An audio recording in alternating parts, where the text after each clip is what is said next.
everyone, and welcome back. As always, I'm your girl, Candy Washington. So before we dive into today's episode, which is all things The Real Housewives of Beverly Hills, we are going to dive into all of the latest headlines, legal woes, divorces, fighting friends, and is the franchise over?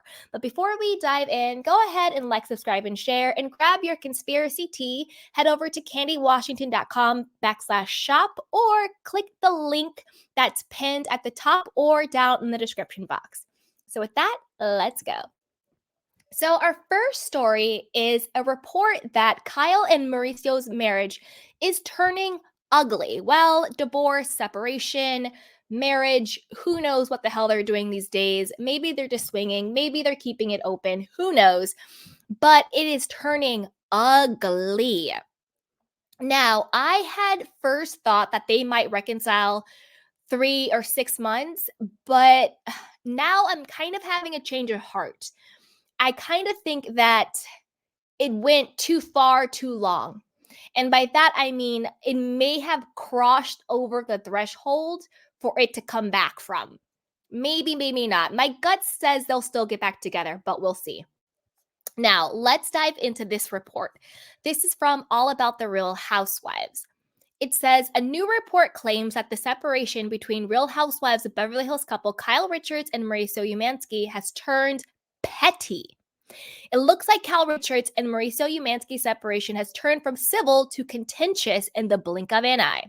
Kyle Richards and Mauricio Umansky has been publicly separated since September, but word on the street, the two have been privately separated since at least the beginning of 2023, if not earlier. Now, I believe that. I think that they were separated. Well, let me put it this way. We are now in 2024. The filming was 2023. If you noticed, Kyle said in one of her confessionals when she was talking about the death of her friend, Lorene, she said 3 years ago, Mauricio would have been the person that I would have turned to about this. 3 years ago, when she's filming, would have been 2020. So what did she mean by 3 years ago? When did they really separate? When did things really go south? My gut is 2022, and then like 2021, 2022, and then with the death of her friend, it just really set it off, okay? For the most part, the Real Housewives of Beverly Hills have remained friendly for the sake of their 4 daughters, Farrah, Alexia, Sophia, and Portia. The two have also kept things pleasant because they continue to live together in their sprawling $8 million Encino estate, albeit in separate bedrooms. Yeah, they live in Encino, not Beverly Hills. During a December interview with The Messenger, the Real Housewives of Beverly Hills OG pulled back the curtain on her, quote, awkward living situation with her estranged husband. We're fortunate enough that my home can fit us all to spread out, the Real Housewives of Beverly Hills star explained. And I'm also very fortunate that we get along and care about each other very much and that we are a family no matter what. Kyle, stop lying. Okay? If we are to believe that your separation with Mauricio is legit, and I do think that they are legitimately going through a hard time and all of this stuff. The reason why neither one of you have left the house is why nobody leaves the house, because they don't want to have, quote, abandon the marital home. If one person leaves, that's why even though Tom Sandoval and Ariana, they're not even married, that's why neither one of them was leaving that house, because once you set foot out, the other person can say you abandoned the home. And if you abandon the home, then you can forfeit your legal right to it. So this whole, we live in this huge house and we're so amicable, we're a family. Meanwhile, Kyle is out here tonguing down Morgan Wade. Mauricio is out here having like his own midlife crisis, skiing with these little influencer snow bunnies looking like a freaking old weirdo. And I'm not age shaming. I'm to all the woke folk. I'm not age shaming. I'm just saying it's a little weird when a man is, I don't know, in his 50s, 60s, playing in snow bunnies with girls in their like 20s. Like it is what it is. So I'm not being bigoted or anything like that. So don't act like you guys are like best friends and you're just living together for the sake of the children. That's a lie, in my humble opinion.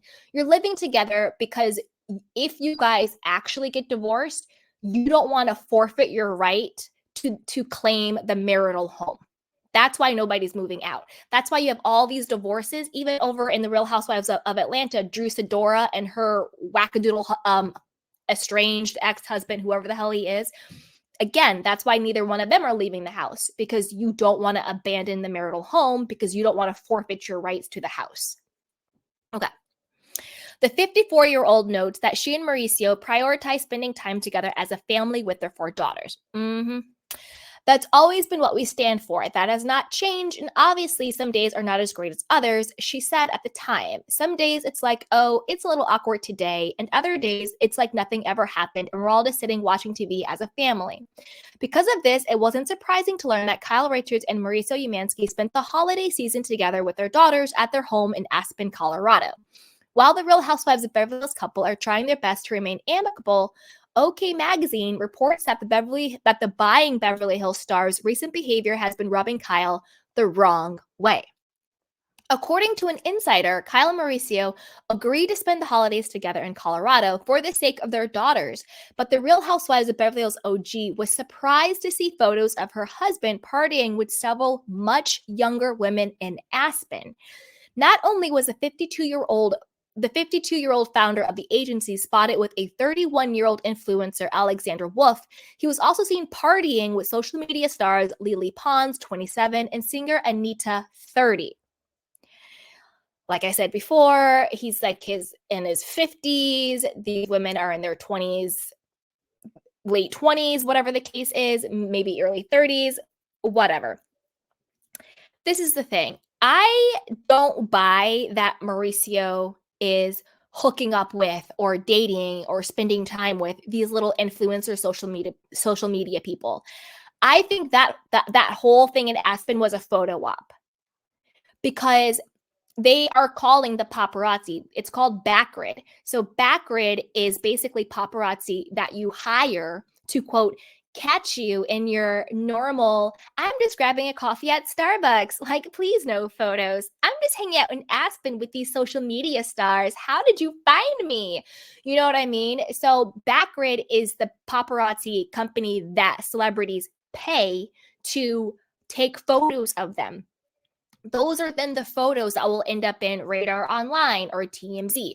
Of course, Radar and TMZ have their own team of paparazzis too, but whenever a celebrity wants to push a certain narrative or project or agenda, their PR team will orchestrate paparazzis to like catch them in their natural state. Like, oh, I just happened to be leaving this person's house. Like, how did you find it? How did you find me? Like, because your publicist paid them to come and take pictures of you so we can talk about them. Like, duh.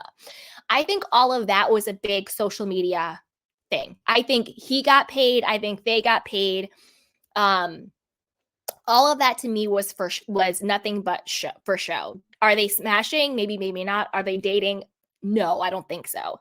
Do I think any of that was a surprise to Kyle? No, because Kyle's doing the same thing with Morgan Wade. You know, all the photos we have of Kyle and Morgan is not because the paparazzi just happen to be clairvoyant and have a crystal ball to know where Kyle and Morgan are hanging out. It's because Kyle and Morgan's teams are calling them to go get paparazzi shots. Kyle spotted shopping for rings with Morgan. Really? Just happened to be spotted shopping for rings? Come on now. You know what I mean? So Kyle wasn't surprised by those photos. She probably did the photo op herself. Same thing with the whole Kyle spotted with Rihanna in Aspen with Rihanna's boyfriend, baby daddy, ASAP Rocky. So this is the thing. Do you think it was just a coincidence that do you think it was just a coincidence that Rihanna was spotted in Aspen with Kyle? I don't think so. I don't think that was just a coincidence. I think that was a photo op. But I'll tell you, the person who I think was actually trying to get good press with that was Rihanna. And I'm going to tell you why. I'm not talking about this particular subject on my channel because it can get really, really dark. So I want to do a little bit of a caveat. this subject can get really, really dark. And I'm personally not covering any of it on my channel. But the reason why I think Rihanna wanted that photo op with Kyle and with her kids and Aspen, this whole wholesome look, because we know right now Kyle and Mauricio, like them or not, they're hot. They're hot properties. They're all over the place in the blogs and the sphere. I think Rihanna wanted to make sure that she was not getting any of this P Diddy, Jay-Z, Beyonce, TD Jakes blowback situation, Chris Brown situation going on, because right when she was spotted in Aspen was when all of the Cassie stuff and the Diddy stuff was coming out. And don't forget, all of them are really together and sort of that Hollywood loop, with like when Rihanna was with Chris Brown, she was Jay-Z's protege, Jay-Z and Diddy were really close, and now all of that stuff. So I'm not talking about that on my channel because it's too dark.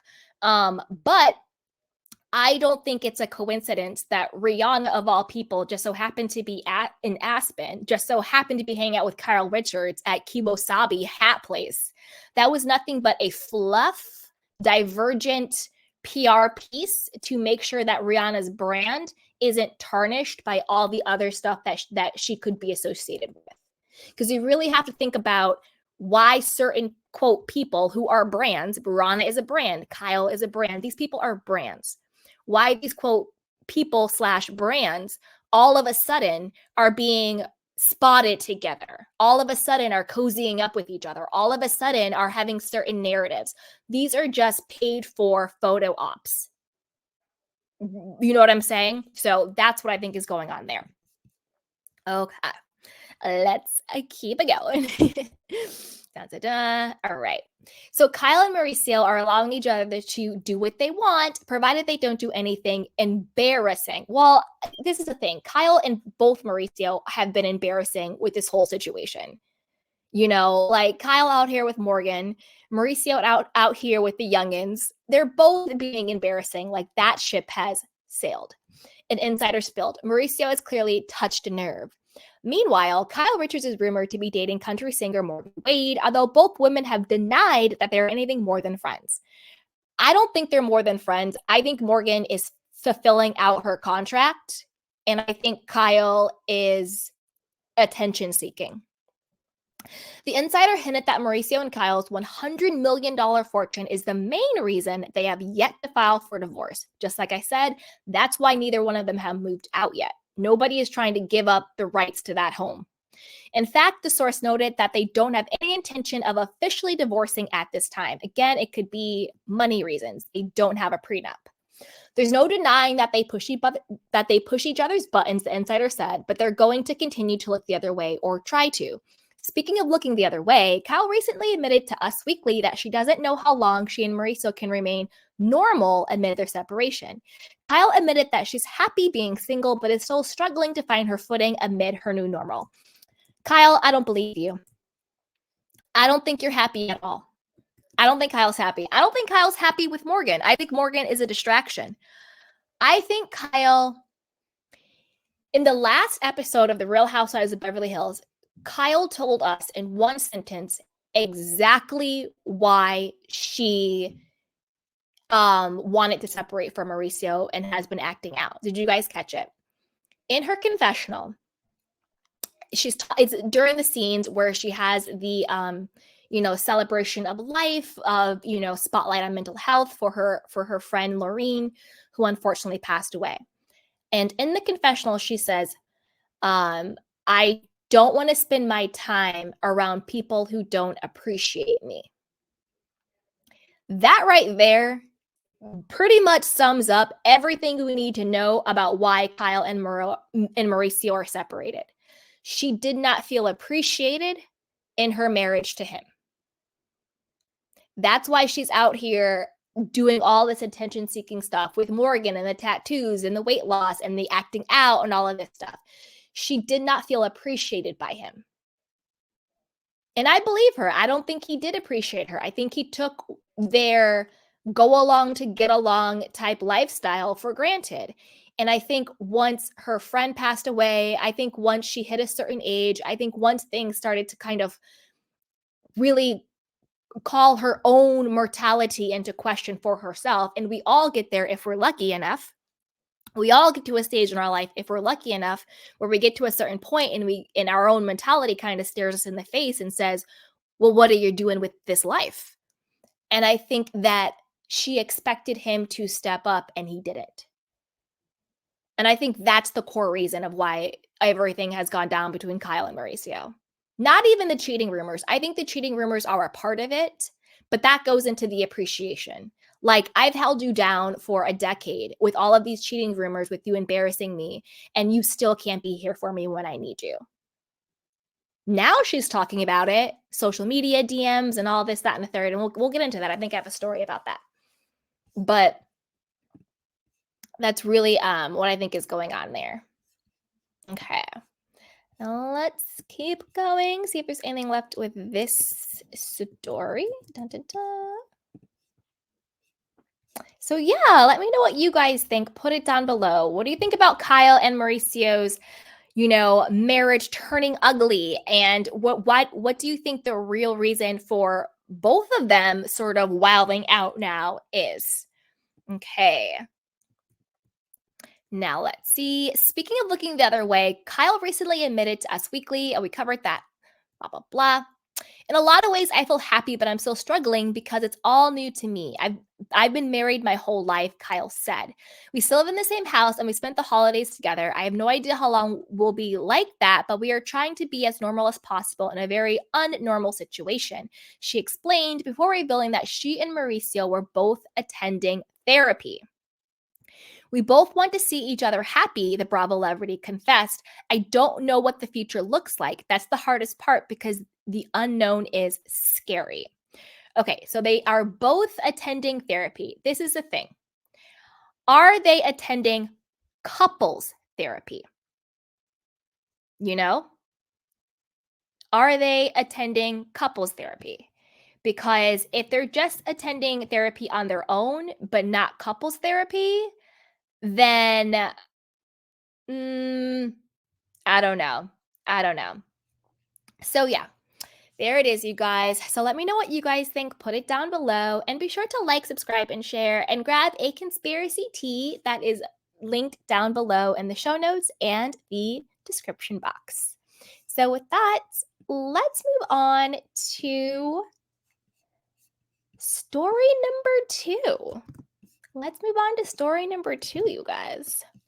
This one is all about Kyle Richards and her failing relationship with her ex-BFF, Ding Dong, Dorit Kemsley. Now, I don't care what Kyle says regarding the demise of her friendship with Dorit. I will stand by the fact that I think the reason why Kyle and Dorit are no longer close is because of the Dorit and Mauricio cheating allegations. Because I don't care how close of a friendship you have, I don't care how solid of a marriage you have, once it is put out there in the ether, in the world, in the collective consciousness, that your best friend and coworker is sleeping with your husband, that changes the dynamic, whether it's true or not. And that is what is unfortunate, whether it's true or not. And when you sign up for the fame game, unfortunately, you also sign up for people questioning stuff. So once it's out there, particularly when your marriage is not in a good place, like if Kyle and Mauricio were in a solid place, then do I think the rumor would have had an effect? Yes. Do I think it would have had a detrimental effect? No.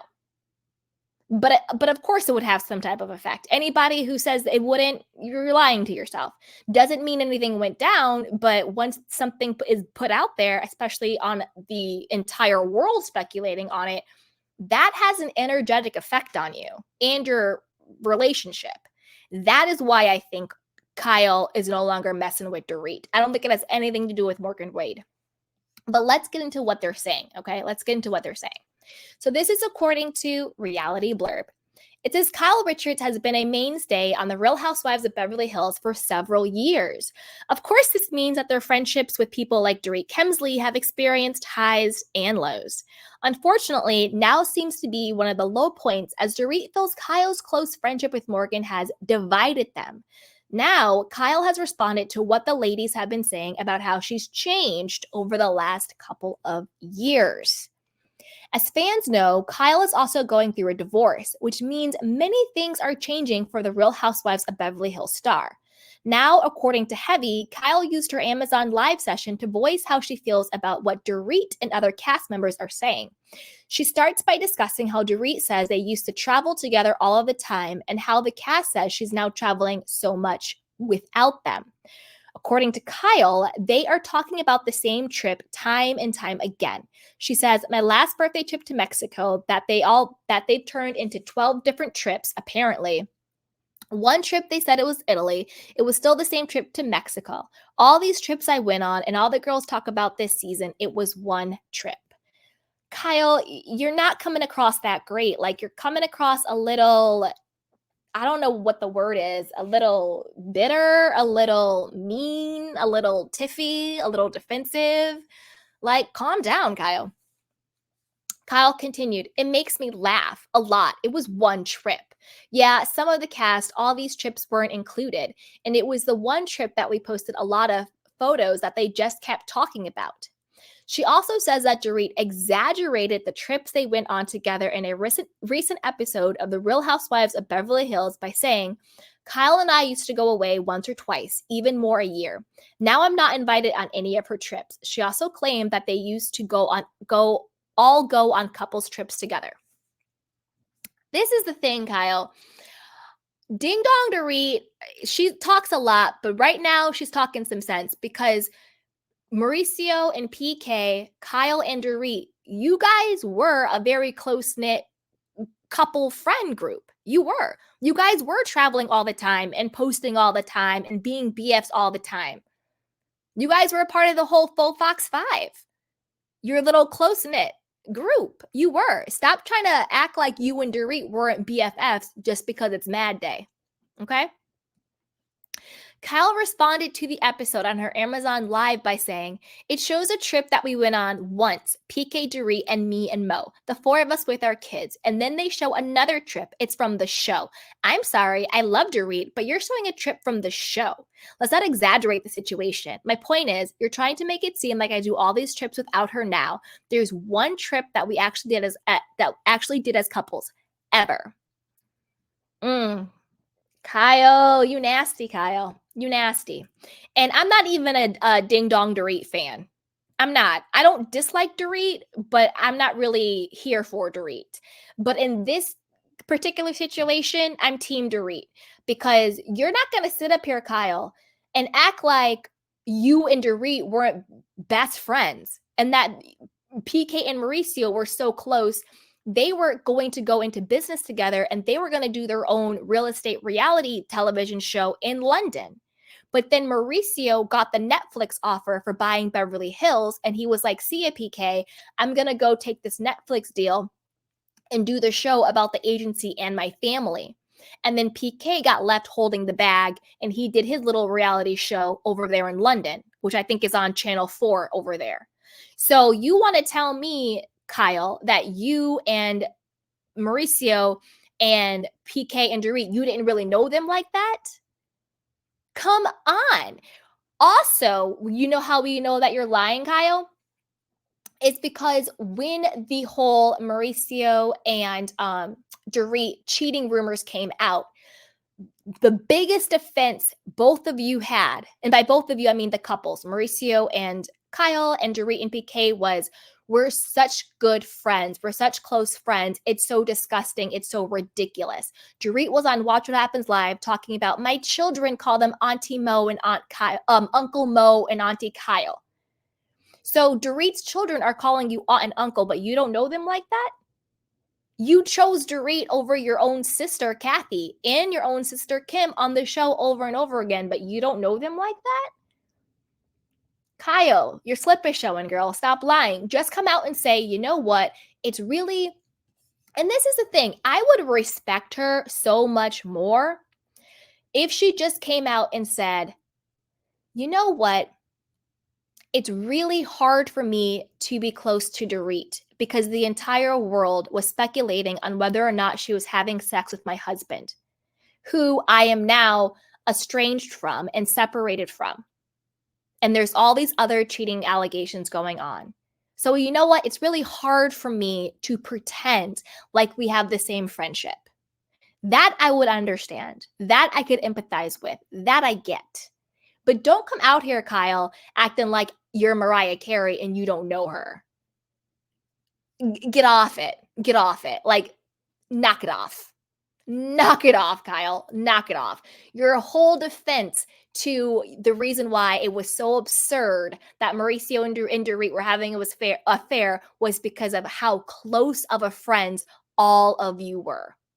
And that you guys would travel together, you would go out all together, and that you guys were together all of the time. Girl, bye. You got in your feelings, which I completely understand. I'm not judging you for this. If I was married and this was going on, if I was Kyle, I would feel some type of way. I totally get it. I just wish she would show her humanity. But the moment it's not convenient for her to be friends with you, Kyle has shown she will drop you. Look what she did to Lisa Vanderpump. Look what she did to her own sisters, both of them. Low key, she did it to the other women like Yolanda and Denise. She had a hand in all of that too.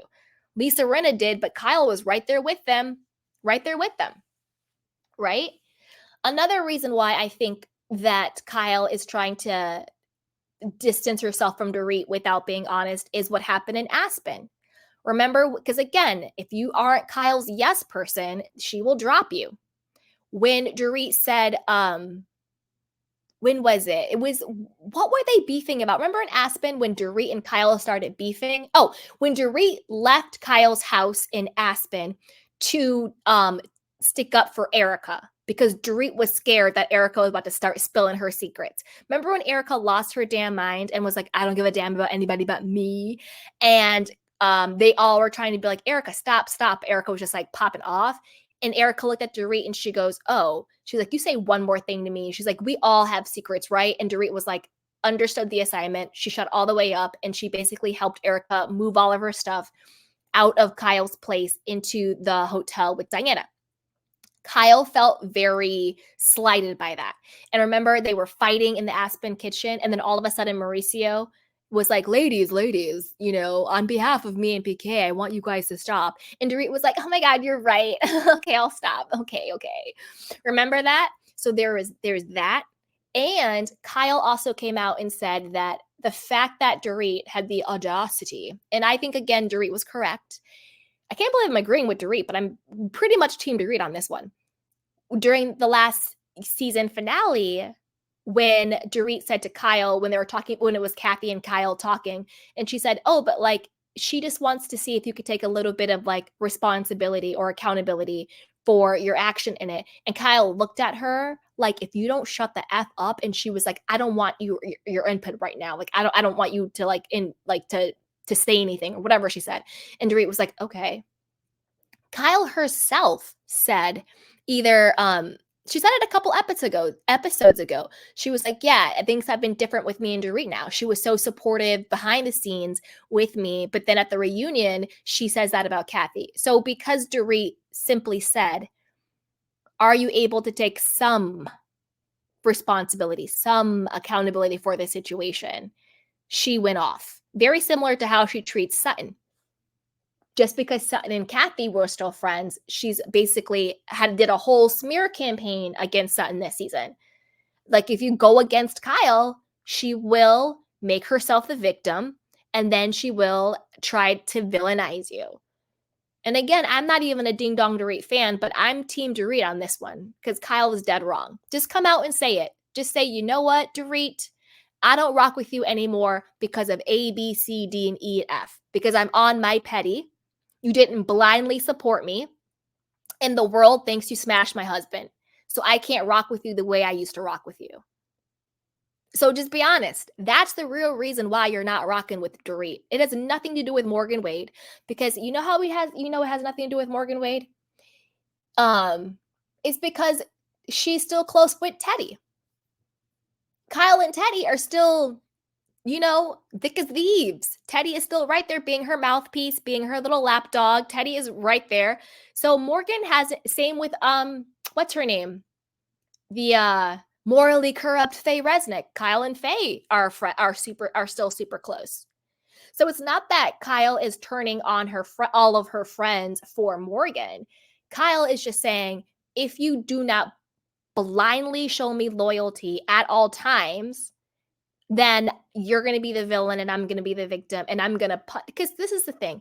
Kyle punishes her friends the same way she claims Kathy punishes her. With jabs, with silence, with little digs. And that's why Dorit is losing her damn mind, because she doesn't understand what's going on. Well, this is what's going on, Dorit. You want to know why your friendship is suffering with Kyle? Don't look at Morgan Wade. Look at everything I just said. That's why Kyle isn't messing with you anymore. It has nothing to do with Morgan Wade. And again, I don't even think Morgan and Kyle are really like that.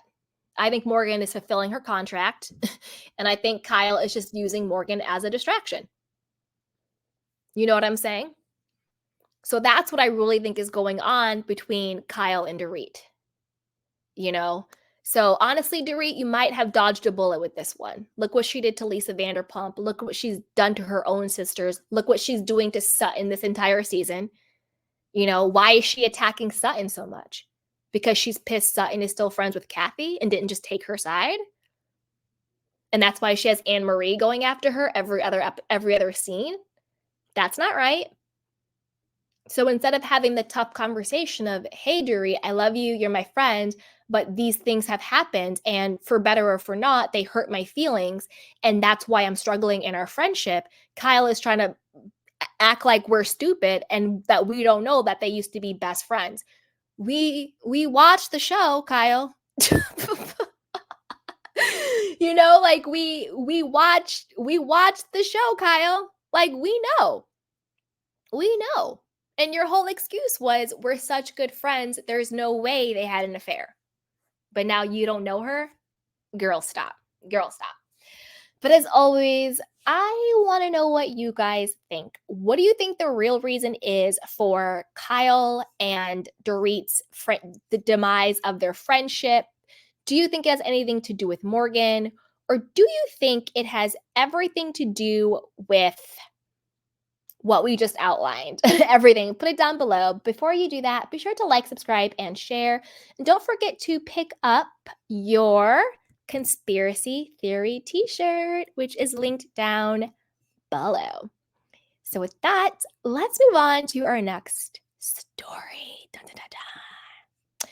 So this is all about Kyle and Mauricio yet again, and Kyle slamming a-hole women who slide into Mauricio Umansky's DMs. And I have the clip of her talking about it, so we will watch it.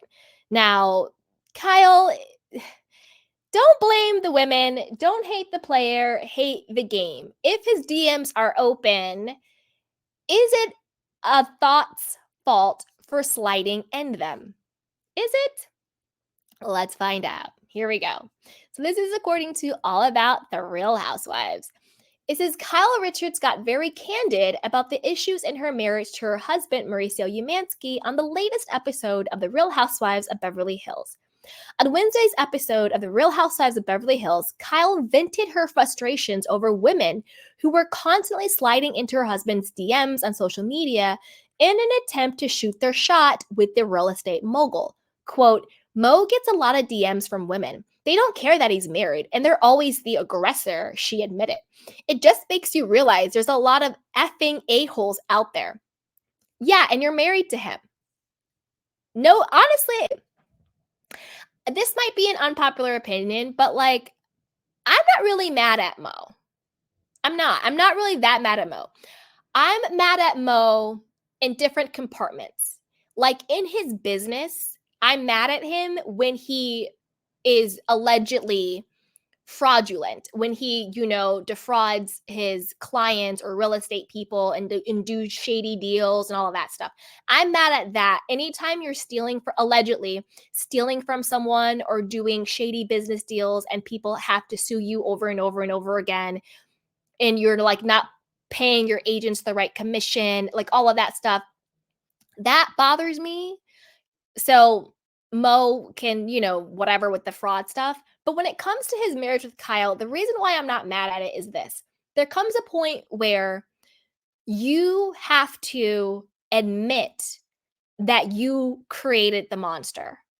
And what I mean by that is if you've allowed certain behavior, if you've co-signed certain behavior, if you've participated in certain behavior for decades upon decades, almost 3 decades, because they've been married for 27, 28 years, then you are a part of the problem.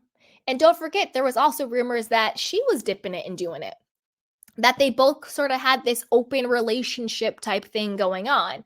So it's like, if you fed the monster and you were a monster, then why are you shocked that you are now in a monstrous situation? So don't blame the women sliding in his DMs. I don't co-sign that. I'm not saying that I agree. I don't think that any person should shoot their shot with someone who is in a monogamous relationship, marriage. But the question is, are they in a monogamous relationship, marriage? That's the whole thing. Is it actually monogamous? Has it ever been? That's the question, right? Okay.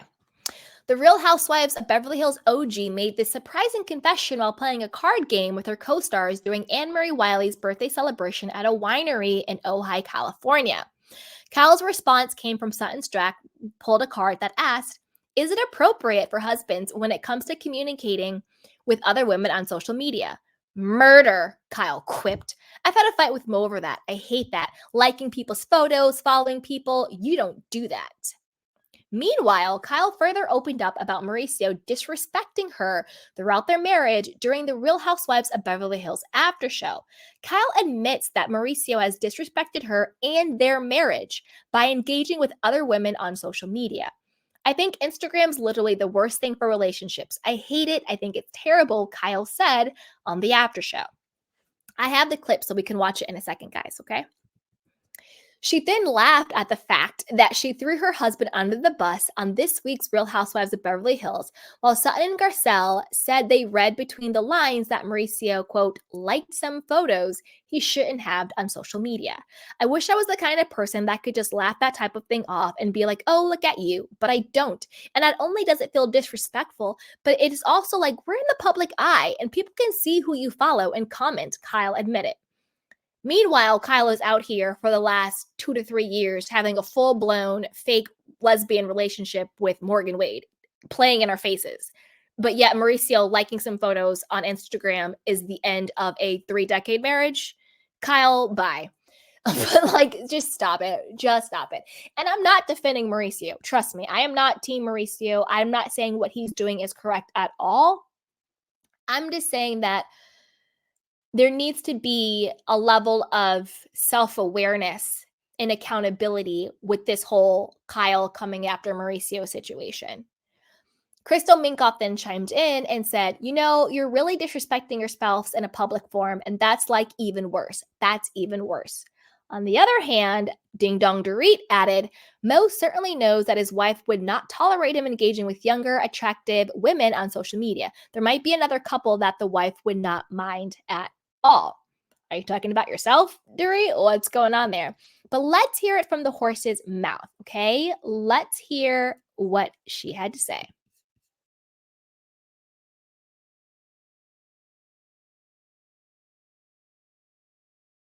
Media comes up.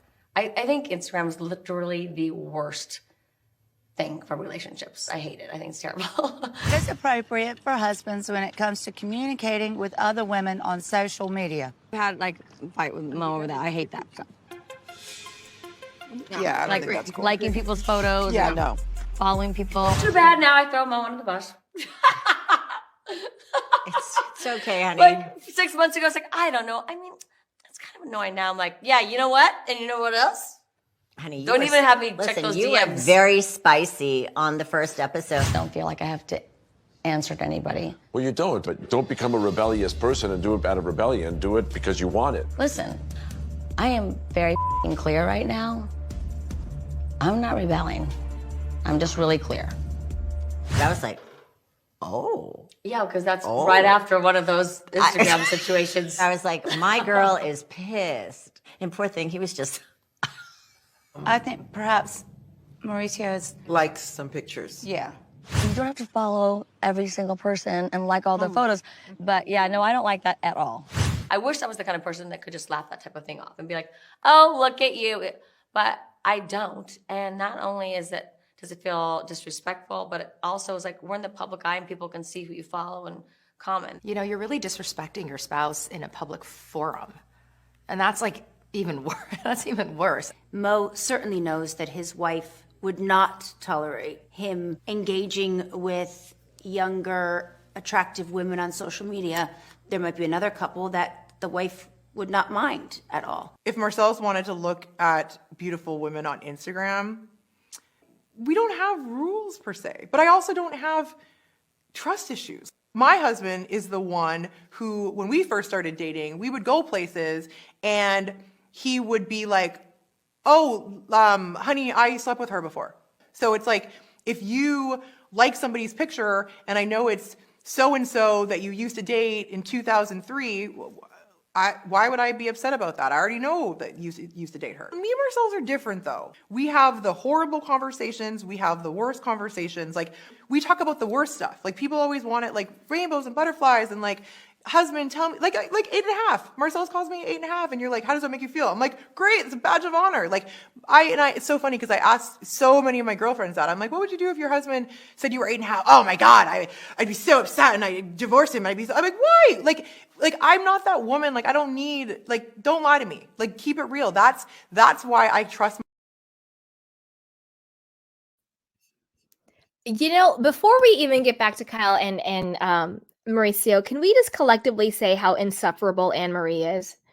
The woman is freaking insufferable. I can't. First of all, thou dost protest too much.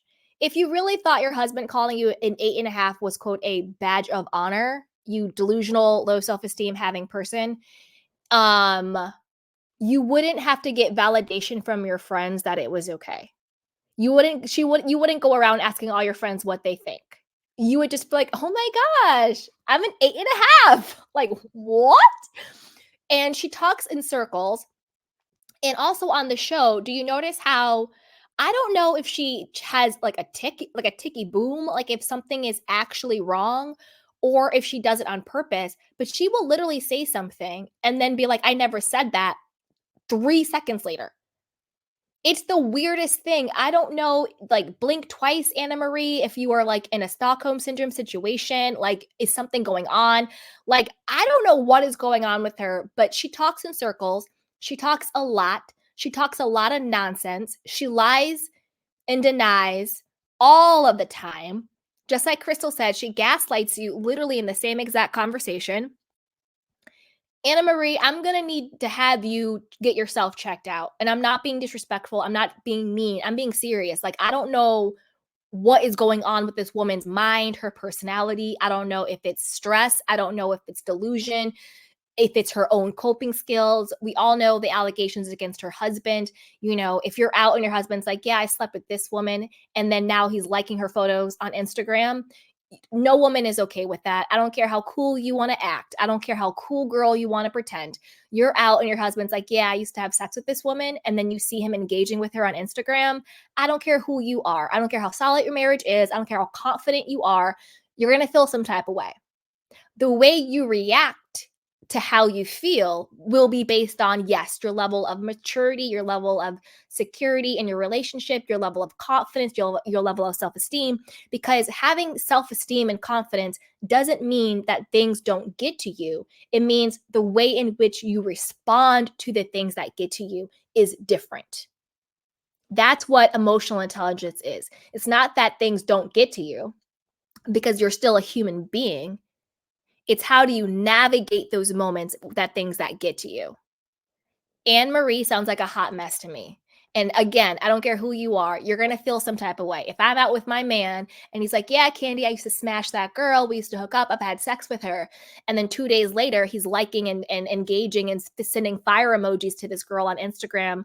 I'm going to feel some type of way. I'm going to handle it in a mature way, but I'm going to feel some type of way. So Anne Marie, miss us with this delusional, thou dost protest too much. I think she's trying to this is what I actually think is going on with Anne Marie as I talk it out with you guys.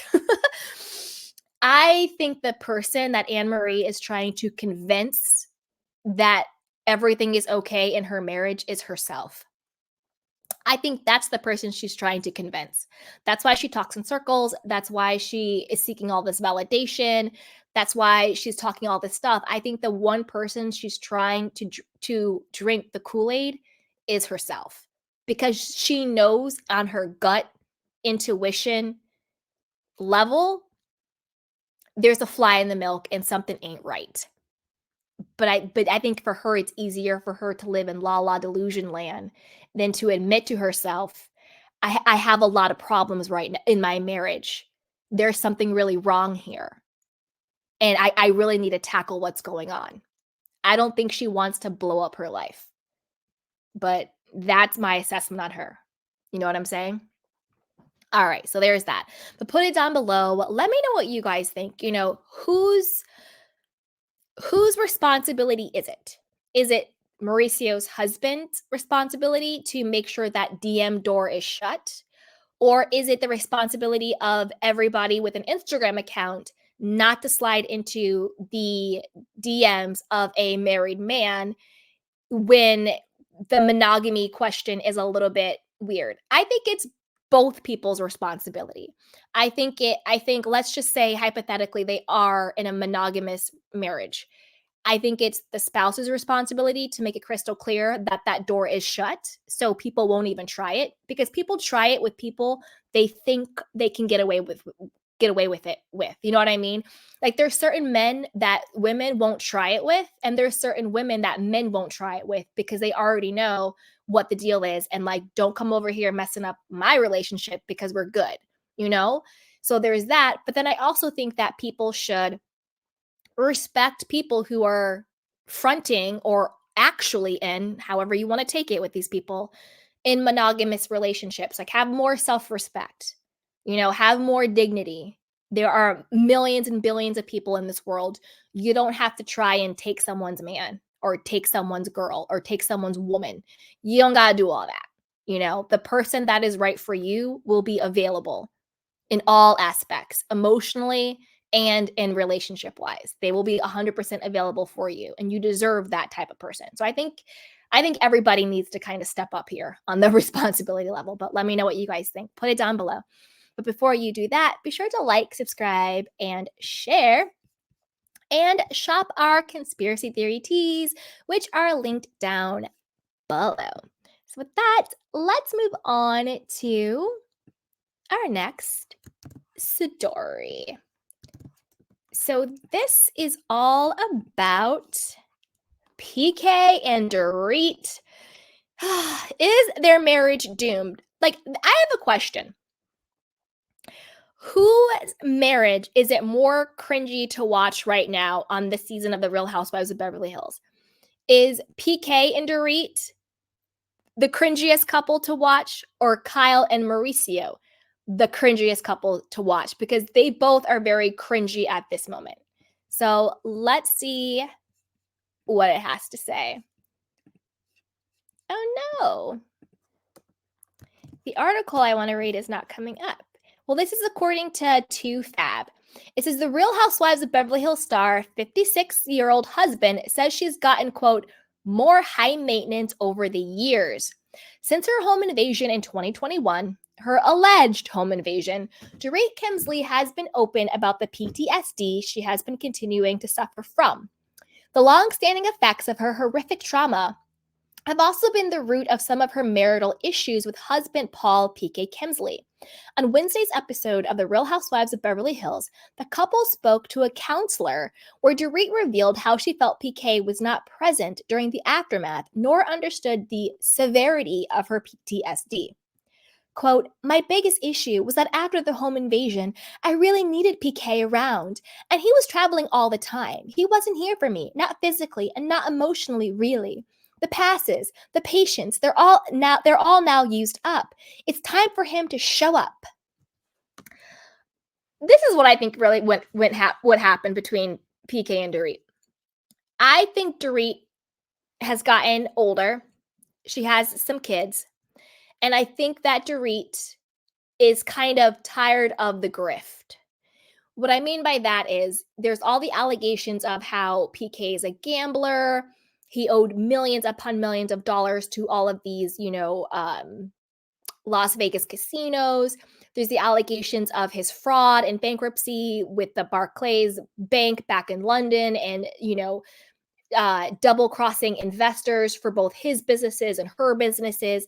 And there's all this stuff floating around that they're basically grifters and fraudsters and they're broke and all of this stuff. In my opinion, again, alleged, do I think their home robbery was legit? I don't. I think they did it as an insurance scam to get the insurance money to clear PK's gambling debts that were not cleared by his bankruptcy. And I think that Dorit is pissed because she is like, I, went along with this home invasion scheme. Because don't forget, their home, I don't know if it's that particular home, but they've had a couple of home invasions. This isn't the first time their home was invaded. They've had a couple of break-ins.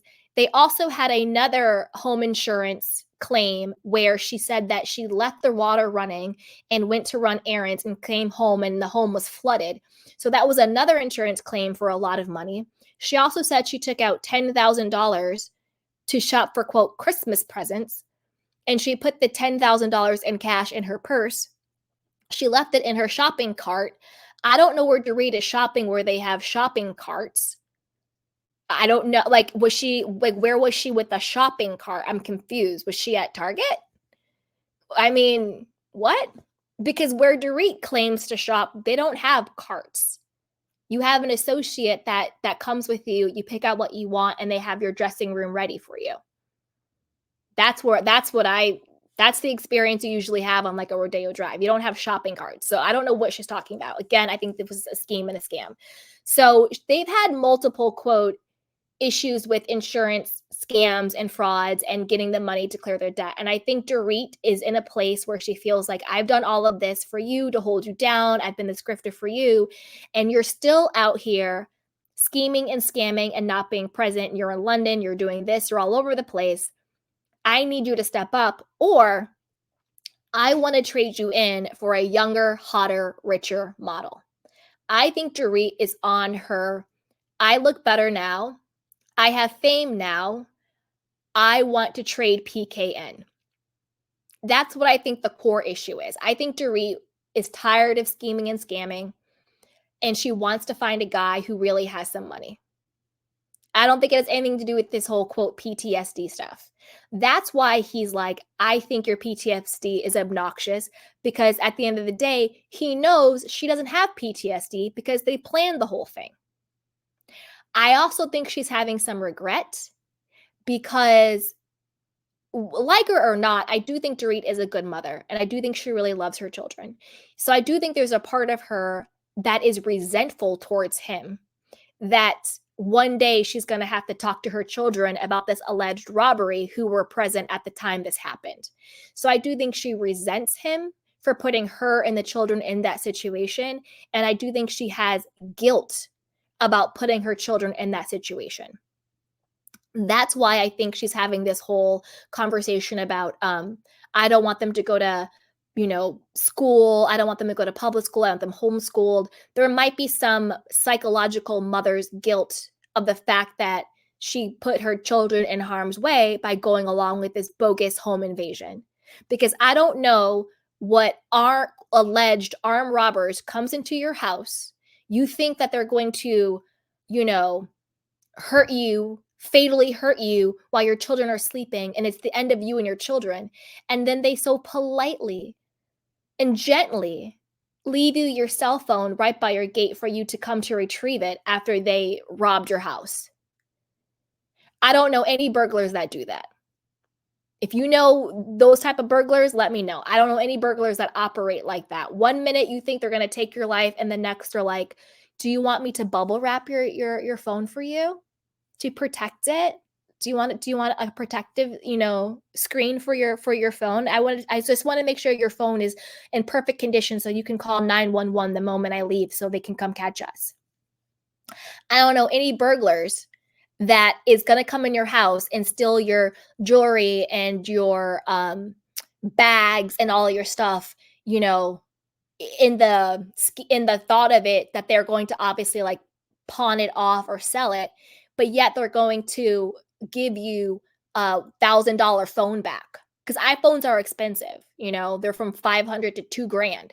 So you're telling me that people who broke into your home for the explicit reason to rob you of your valuables is going to conveniently leave you behind a valuable that you could use to call the police? Doesn't make any sense. I think everything going on between Dorit and PK and this whole PTSD bull crap is Dorit having resentment towards him and guilt toward the situation she put her children in. That's what I think this whole thing is about. That's why I think remember when it came out that they were separating, that he was living in, the Beverly Hills Hilton hotel or whatever hotel he was in, the Beverly Hilton or the Beverly Wilshire, one of the two. And that he was like, they were basically living separate lives. She was doing her. You can clearly see that she does not trust him with the kids. She's like, you're not here. Where are the kids? I can't do this. He's not around. She says she feels like a single parent. He was spotted not wearing his ring. There was rumors that when he got the DUI, there was a woman in the car with him. So there's cheating allegations. There was cheating allegations with her and Mauricio. Again, that takes a toll because that's not just about Kyle. There's also PK. Granted, he might be a fraudster. He's still a human being. And like I said before, if it's going to hit Kyle some type of way, it's going to hit PK some type of way. No man wants the world thinking that his best friend is sleeping with his wife. Who wants, just like no woman like Kyle wants the world thinking that her best friend is sleeping with her husband. PK also must have felt some type of way too. Again, I don't care how strong your friendship is or how strong your marriage is. That is going to take some type of toll. Doesn't mean you're going to get divorced. Doesn't mean it's true. Doesn't mean it's detrimental. But it does have an effect. The level of effect will obviously vary depending on the strength of your friendship, depending on the strength and security of your marriage. The level of effect will be different, but there will be an effect. That's just human nature. There's no getting around that. Right? So I do think that also played a toll in it. But her whole PTSD storyline is garbage and it is obnoxious. And I agree with PK on this. And she just needs to be honest. PK is broke. This isn't the lifestyle I signed up for. I resent him because this isn't the life I signed up for. I resent him that he made me do things I didn't want to do. I resent him that he put my children in harm's way.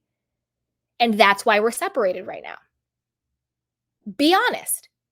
That's the problem with this show. These women actually are going through very real, relatable, based in the human experience things. We're talking about betrayal, not feeling appreciated. We're talking about resentment. We're talking about bitterness. We're talking about guilt. Those are all things that every human being can 100% identify with. But the reason why the show is lacking right now and we're not connecting to it is because they're not showing us any of the realness. They're showing us this fake, weird stuff, talking about people's esophaguses that has nothing to do with anything going on in the world. Why are we talking about Sutton's esophagus when PK and Dorit are separated and so are Kyle and Mauricio? But we're talking about Sutton's esophagus. Come on. Come on. And is nobody going to address the fact that like the real bisexual on the show is Garcelle? Like, shout out to Garcelle. Like, yes. She was like, I thought about it, like, why not? But no, we're focusing on Kyle and her fake relationship with Morgan Wade. That's why the show is failing, is because they have juicy things going on, but they're faking the funk. And that's what we can't connect to. Because this day and age, you can't get away with that stuff. Anyway, here we go. Most recently, PK organized a surprise at the Beverly Wilshire Hotel earlier this season for their anniversary.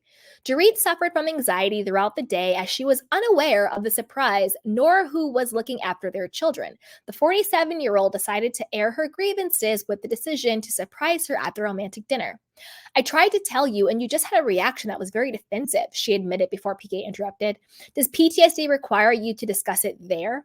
There isn't a freaking husband in the world that would have taken kindly to what she said when she said it after what I had just done. Do you understand? I felt a little bit of a F you, PK continued. Yeah, because Dorit is punishing you because the life you promised her when she met you, I'll make your dreams come true, baby. I got all this money, baby. We're going to see the world, baby. Or Bubba, whatever they call themselves, you know, isn't what is she's actually living. Like, I don't think she thought she'd be living in a rental in Encino. I don't think she thought they'd be doing these insurance schemes and scams. You know, I don't think she thought that they would be doing bankruptcy. Maybe she did, maybe she didn't. I don't know. But I feel like she felt a little bit of a bait and switch. Like, you promised me this life. I thought you were this rich married businessman. And now I'm in this life with you. And it turns out, you know, we're not Bill Gates and Melinda Gates. Instead, we're Bonnie and Clyde out here scheming and scamming for every nickel and dime. I think she resents him. And I think there's a bitterness to her for where she's at. Because we don't forget, we also did the whole episode about the signs that they're broke. You know, her hair color and not putting their kids in private school. Because I actually think, because this is the thing, I think that if they could afford private school, Dorit would put her children in private school. But the fact that they can't afford private school, instead of admitting that, Dorit is going to say, I want to homeschool the kids. Because note, on the show, PK said the kids should go to public school. And Dorit's like, no, we have to homeschool them. I think if they could afford private school for their children would be in private school. But because they can't, Dorit doesn't want to put her kids in public school. And that's why she wants to homeschool her kids. I don't think it's because she's so scared about her PTSD and all of that stuff. I think it's because she doesn't want to put her kids in public school. Number one, I think she's worried about how to look. And number two, she probably thinks they'll get a better education with homeschooling versus a public school if they can't afford to go to private school. That's the only thing that really makes sense. You know, and PK's just like, look, we can't afford private school. Put them in public school, whatever. I don't want my kids coming out weird because we're homeschooling them. That's not my opinion. I'm saying this is what I think PK thinks. You know, whether you homeschool your children, I mean, the world we live in today, it might be the safest option. With, you know what I mean? I don't want to get too deep into dark topics, but, you know, school, you know what, that happened all the time. It's a scary place, bullying. So if she kind of had more of that mentality of why she wanted to homeschool the kids, I would buy that more than her whole PTSD from the break-ins. If you were like, I want to protect my kids because this world is crazy and you don't know what's going on in these classrooms and you don't know what people are walking into school with, that I get. But in home invasion, girl, bye. So PK goes on to say, Dorit and the therapist attempted to explain the nature of PTSD to PK. However, the English businessman insisted that there were elements I understand and elements that I don't consider are PTSD. I consider they're more obnoxious, he added, noting how she's gotten more high maintenance over the years. And with that, I have to agree with PK on that one. I really, really have to. I have to agree with PK on that one. I do think it's obnoxious. And I think she is bitter about the state of her life and resentful to him. I don't think it has anything to do with PTSD from the alleged robbery. But I want to know what you guys think. Put it down below. And before you do that, go ahead and like, subscribe, and share. And don't forget to grab our conspiracy teas, which is linked down below. So with that, let's move on to our next story.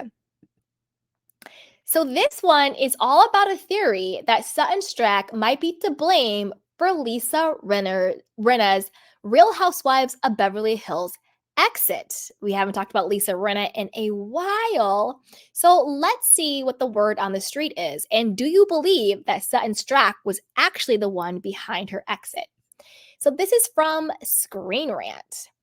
It says Lisa Rinna gave up her diamond ahead of the Real Housewives of Beverly Hills season 13. And while signs have pointed to her feud with Kathy Hilton being the reason why, Sutton Stracke may have triggered the exit. Lisa, who was introduced to the Real Housewives fans in 2014, has been involved in her fair share of arguments since the Real Housewives of Beverly Hills season 5. From her infamous showdown with Kyle Richards' sister Kim in Amsterdam to the public demise of her and Denise Richards' 20-year friendship, Lisa has never been one to keep her opinions quiet on one of the best reality TV shows. While Lisa is nowhere to be found on season 13, there's still curiosity regarding to why she left the show or why she was fired. Naturally, it didn't take long for Lisa to run into problems with her co-stars, especially Sutton on The Real Housewives of Beverly Hills season 12. Lisa and Sutton, who attended the Elton John AIDS Foundation Gala in 2019, couldn't agree on how Lisa scored an invitation. Sutton claimed that she bought Lisa's table, which Lisa vehemently denied. Although Diana and Erika criticized Sutton's quest for the truth, Sutton made Blvd happy when she produced emails that confirmed she'd paid for Lisa's table. Months after Lisa and Sutton rehashed the event in front of Bravo's cameras, Lisa announced that The Real Housewives of Beverly Hills season 12 would be her last stint as a housewife. It's unclear why Lisa ultimately decided to part ways, but Sutton may have played an unintentional hand. Dun dun dun dun. While Lisa and Kathy's feud dominated headlines throughout 2022, it was actually Lisa and Sutton's public showdown that ultimately appeared to trigger Lisa's departure from the show. When Lisa's husband, Harry Hamlin, attended the Sundance Film Festival on January 21st, a source overheard him discussing Lisa's decision to leave, which he blamed on Sutton's insistence that she paid for their spot at Elton John's event. Lisa might still be on the show had Sutton not said that, Harry reportedly said. He also claimed that IMDb gifted them tickets rather than Sutton, adding she might still be on the show, but the audience believed Sutton. Dun dun dun dun. I don't know, you guys. I don't know if I believe this. I think the real reason why Lisa left the show was because she made the show too dark and got called out, and there was too many dark moving parts that happened, and I think NBC decided to put her on pause. Maybe not a permanent fire, but definitely a pause. And because I think that, number one, they wanted to send a message to not just the Beverly Hills franchise, but to all of the franchises that there needs to be a cap on this. I think the fact that Lisa was the one allegedly leaking all of the stories to the press, you know, they've come out and said for season 13, they're like, oh, do you notice how there's no spoilers? There are no more leaks, you know, coming up to this season. I think because Lisa went against Kathy Hilton. Don't forget that, you know, she's a Hilton. Her daughter is married to a Rothschild. But behind that is not just her personal money, but you have to think about advertising money, because you have to think about, what does NBC care about? NBC is a corporation. What do they care about? They care about advertisers, because advertisers is how they make money. So when Lisa went after Kathy Hilton, she didn't go after her personally. She went after the Hilton brand. The Hilton hotels, the Hilton brand, those are franchises. They have brands upon brands upon brands. Just go to Hilton.com, look up all the companies and brands they have. What do brands do? They advertise and they sponsor. So if Lisa Rinna wants to get up here and say that Kathy Hilton is a racist and a homophobe, not only is she threatening Kathy, she's threatening all of those brands. the Hilton brand that they represent. Hilton and Highland, the real estate, the hotels, everything, right? They're not going to take too kindly to that. They're not, because they are caring about public image and what that means for their bottom line when it comes to money. It's not a moral issue, it's a money issue. So I don't think it had anything to do with Sutton Strack. I think it had everything to do with money. I think the Hiltons put in a phone call and said, listen, if you don't put a pause on Lisa Rinna, put a muzzle on your dog, then maybe we're not going to advertise. Maybe we're going to pull some of our advertising money because that could affect us. Because this is the thing. If people actually believe Lisa Rinna, say her and Erika's publicist whole scheme worked, if people are saying that about Kathy Hilton, it's not that the powers that be care about Kathy Hilton. They care about the Hilton brand and how much that brand can make money. And when you're tarnished, particularly this day and age with homophobia and racism, that can tarnish their bottom line. That is what these people care about. That's what NBC Universal cares about. That's what the Hilton brands care about. You know, they don't care about being woke. They don't care about all this little intermingling. They don't care about personal grudges. They care about the bottom line. So I'm pretty sure someone at the top said, do we make more money off of Lisa Rinna being on the Beverly Hills? Or do we make more money with all of the advertising from all of the brands under the Hilton umbrella? Because they have a lot of brands. The same way NBC Universal owns Peacock, owns NBC, owns E! News, owns Hey You, owns blah, blah, blah, blah, blah, blah, blah. The same way with Hilton. They have Hilton, blah, real estate and hotels and franchises and international places and all of that stuff. And all of their brands advertise where? On TV shows, streaming platforms like NBC. You always have to think bigger. That is why Lisa Rinna got fired. Because she came for the queen and she missed. So when people are talking about, oh, people are scared of Kathy because they want to be invited to her parties, that's not it. People are scared of Kathy because Kathy holds access and influence. That's why people are scared of Kathy. And to be honest, that's just how it is. It's just how it is. Certain people hold the keys. If you don't like it, get yourself a set of keys. Get yourself your own set of keys. So that's why I think Lisa Rinna was fired. I don't think it had anything to do with Sutton. I don't think it had anything to do with Elton John tickets. I don't think it had anything to do with that. I think it was the fact that Lisa came for the wrong one. Because she's done this systematically to so many people. The whole faux Fox hype, even, Kyle included. Kyle and Rinna going after Denise, going after Yolanda, going after Kim, going after Lisa Vanderpump. But this was the first time they went after someone whose pockets directly affect the pockets of the powers that be, the executives, the corporation. Do you see what I'm saying? So that's why, in my humble opinion, Lisa Rinna got fired. Another reason why I think this is this. It also came out that Lisa Rinna sent Kathy Hilton a bouquet of flowers and a whole apology letter, and they talked on the phone for a good 20 to 30 minutes.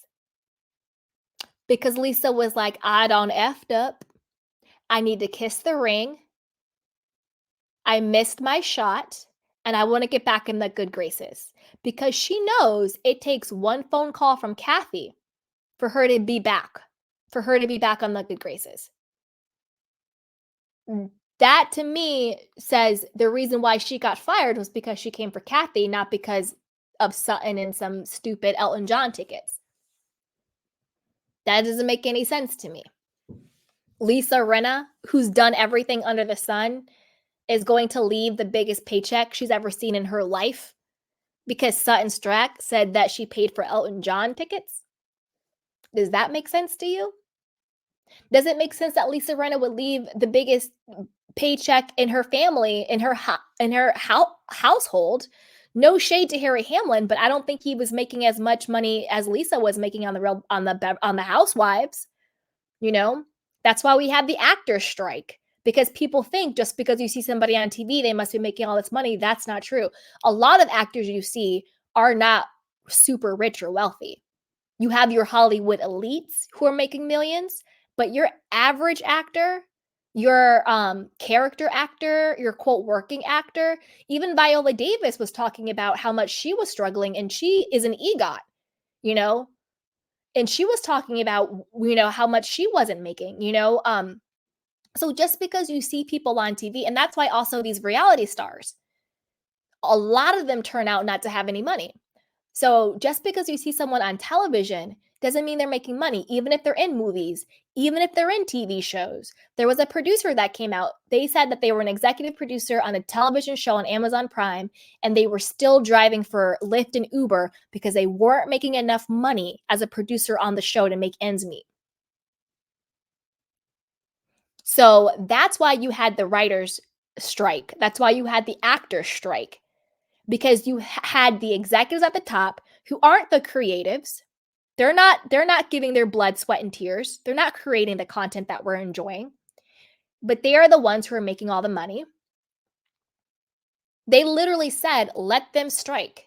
When they start losing their apartments, they'll go back to work, while they went off on some like millionaire, billionaire island laughing it off. It's the executives and then a core group of like, you know, A-list celebrities who are making millions up. Taraji P. Henson. The whole thing with her going against Oprah and The Color Purple and that pay disparity. I'm not going to talk too much about this on my channel because it can get to a very dark place and I'm not trying to go there. But what I'm trying to just say is open your eyes and really think about this stuff. You know, really look at what's going on. Just because these people are on TV doesn't mean they're making a lot of money. And I don't think someone like Lisa Rinna, and I don't mean this against her, I mean this in like a normal way. Any person who has a family or just has themselves, just their own, you know, even if you're single, not married, no kids, you still need to eat. You still need a roof over your head. You still need clothes. You still need a car. You still need gas in your tank. You still need groceries. Any person whose number one source of income, and they don't have many other sources of income, isn't just going to walk away from that because somebody said, oh my God, I paid for a table at a gala for you. I'm not going to walk away from the biggest paycheck that's keeping a roof over my head and food in my table and gas in my car on just like a basic level.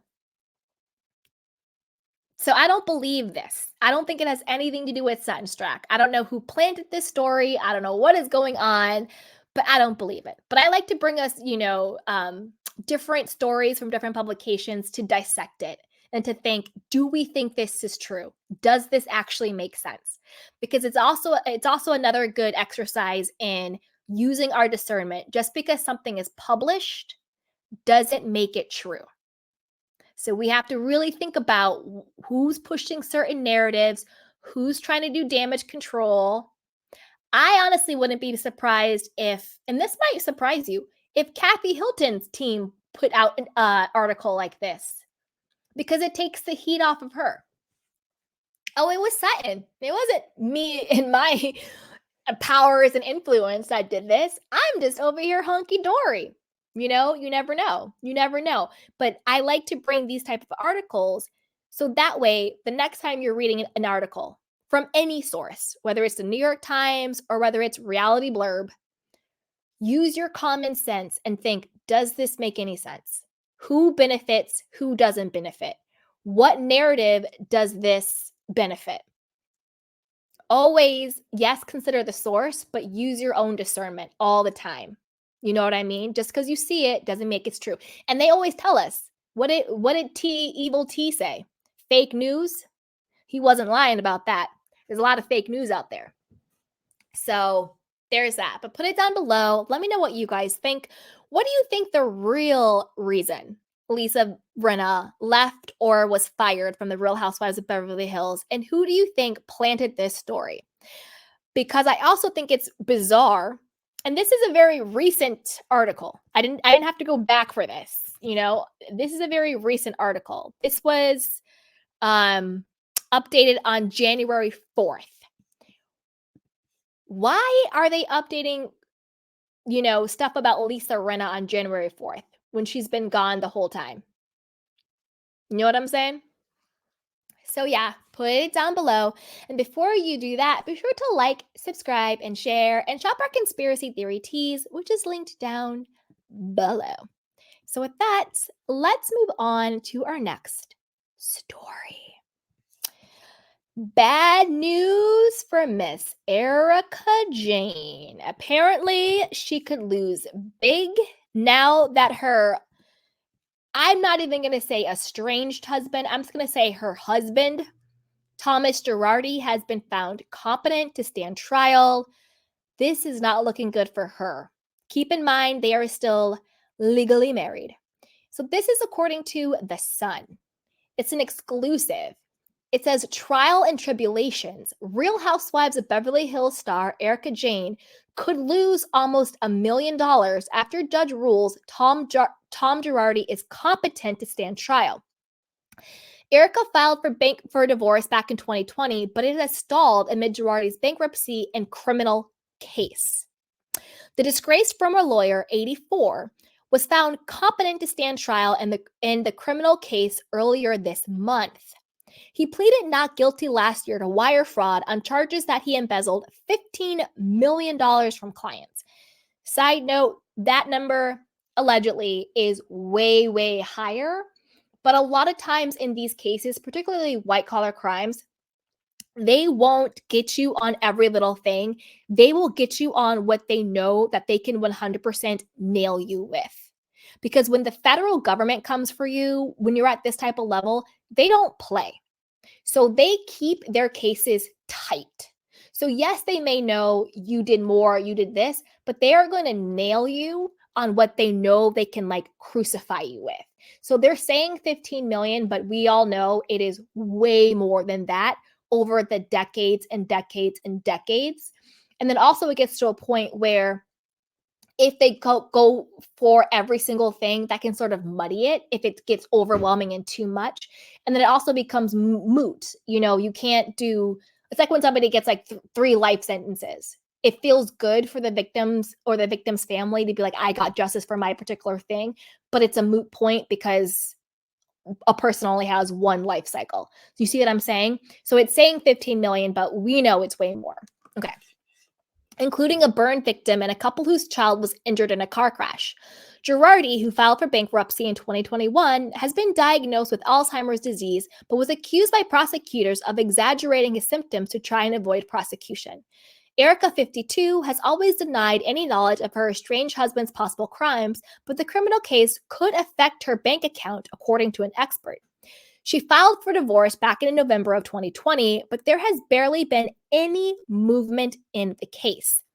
Attorney Ronald Richards, who was previously Girardi Keese's special counsel against Erika, believes she could lose close to $1 million if he is convicted, along with any exempt property payouts from the bankruptcy estate. Her divorce has been sitting on ice since 2021, he said. They're doing nothing in that case. She is set to get half of whatever remains after the bankruptcy case. Some things are exempt and there are community assets. But if he's convicted, a restitution order could attack whatever is left and she could lose out, as well as be on the hook for lifetime alimony payments. I don't know what they mean by alimony payments. I thought alimony was about marriage and divorce. If he's convicted, why would she have to pay him alimony? I don't know. Any lawyers or any people who understand that, put it down in the chat box. But I do understand the other part. So essentially, because they're still legally married, if he's convicted, that means there will be restitution in the outcome, right? He's going to have to either do jail time since it's criminal, and he's going to have to pay people back, restitution. So they're basically saying anything that comes out of that bankruptcy would not go to Erika Jayne, which is what she's holding out for, which is also why she's been so defiant. I mean, it's literally, it's greed. It's greed, and it's toxic selfishness. Because to be honest with you, at this point, Erika Jayne doesn't need Tom Girardi's blood money. She's on the show. She has residencies. She has whatever the heck else she's doing, extensions. She doesn't need this blood money. The sickening part is how much she's still trying to hold on to the victim's money. And for what, Erika? For what? Your life is already more lavish and luxurious and wealthy than 98% of the rest of the world. So what exactly are you still holding on to at this point? At this point, it's just evil. It's just evil. You have enough. Not that I don't personally think that people should, when you're actually doing something moral, I don't think you should put a cap on your abundance. I'm not a person like, oh, you have enough, just for a normal life, just stop. No, I'm not like that. If you're getting your money morally, if you are getting your abundance morally without hurting anybody, sky's the limit. Go beyond the sky. Do you knock yourself out? I'm not that type of person. When I say you have enough is, you have enough, Erika. You don't need to continue to victimize the victims and try to get these people's money. That's what I mean by you have enough. You're driving, fancy cars. You have designer clothes, designer jewelry. You have your own spinoff with Bravo. You're still on this show making however much money you're making every single episode. You have enough. You live in a multi-million-dollar mansion in West Hollywood, Beverly Hills adjacent. You have enough. The house she's filming in is a multi-million-dollar house. She wants to act like, oh my God, we downsized from Pasadena. You live in a multi-million-dollar house. You're fine. You're fine, Erika. You still have artwork and everything else. That is what is sickening. She literally just wants the victim's money out of ego and to win. That's the sickest part. I hope she goes to jail. I really do. Richards believes there could be plenty left after the bankruptcy case and exempt property payouts. However, the law requires restitution fines in every criminal case in which an offender is convicted of a crime. Court records seen by the U.S. Sun show there have been no new filings in the divorce case since 2021. I'm going to tell you why. The reason why there has been no new filings on the divorce case since 2021 is this. The only reason why she filed for divorce in the first place was it was a part of their contingency plan. If things hit the fan, we are going to pretend like we're getting divorced to shield you from any guilt or liability or people coming after you. You can pretend to be the destitute, forlorn, scorned wife. You had no idea. You're just as shocked as everybody. Blah, blah, blah, blah. They did that in an attempt to give her cover. Obviously, nobody bought that. The reason why there's been no movement between 2021 and 2024 is because they were waiting. Well, I think they thought that their whole scheme of Tom Girardi having dementia and Alzheimer's, they'll just let him go to a memory home and live out his days, and they wouldn't actually come after him, and she would still be legally married to him, so then she would still have the right to his money and assets if the government didn't proceed with charges. So that's why over the last 3 years, there's been no movement, because they've been basically playing chicken with the federal government. Because if the feds did not indict him, then she would still have access to all of his stuff as the spouse. So once he did unfortunately pass away, because even though he's a criminal, I don't wish death on anybody. I hope he lives a long life just in jail as a criminal.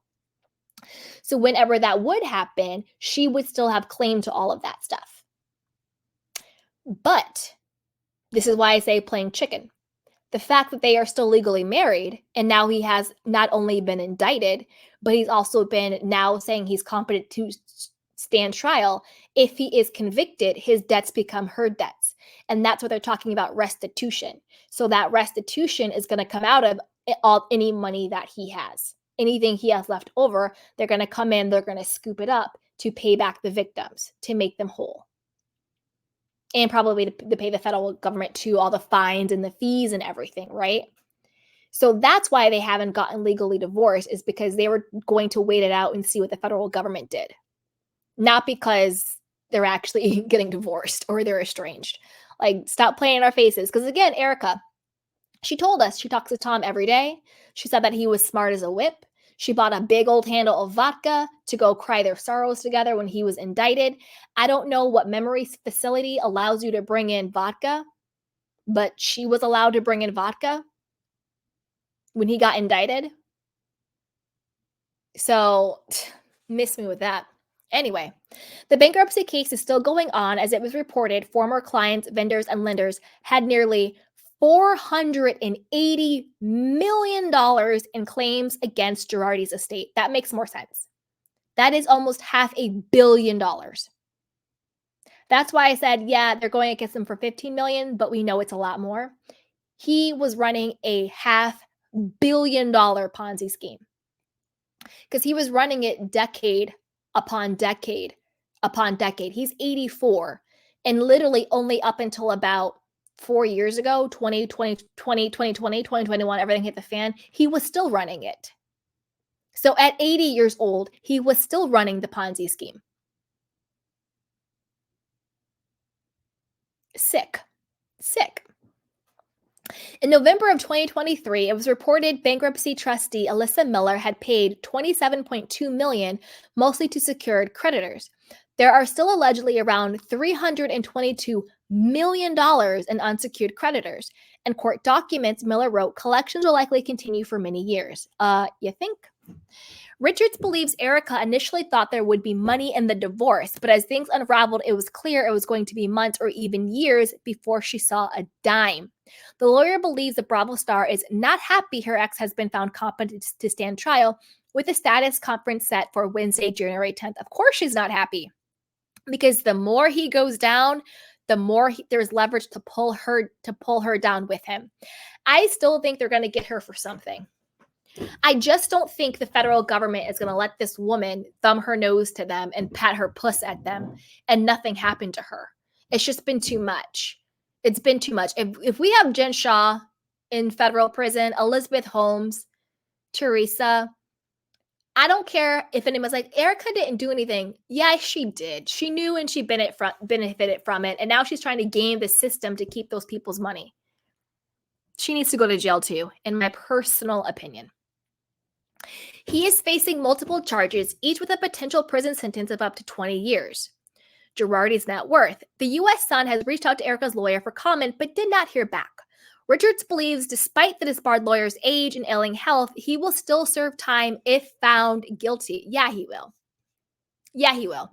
He definitely will. If he makes it that long. Again, I'm not wishing any ill towards him physically. Absolutely not.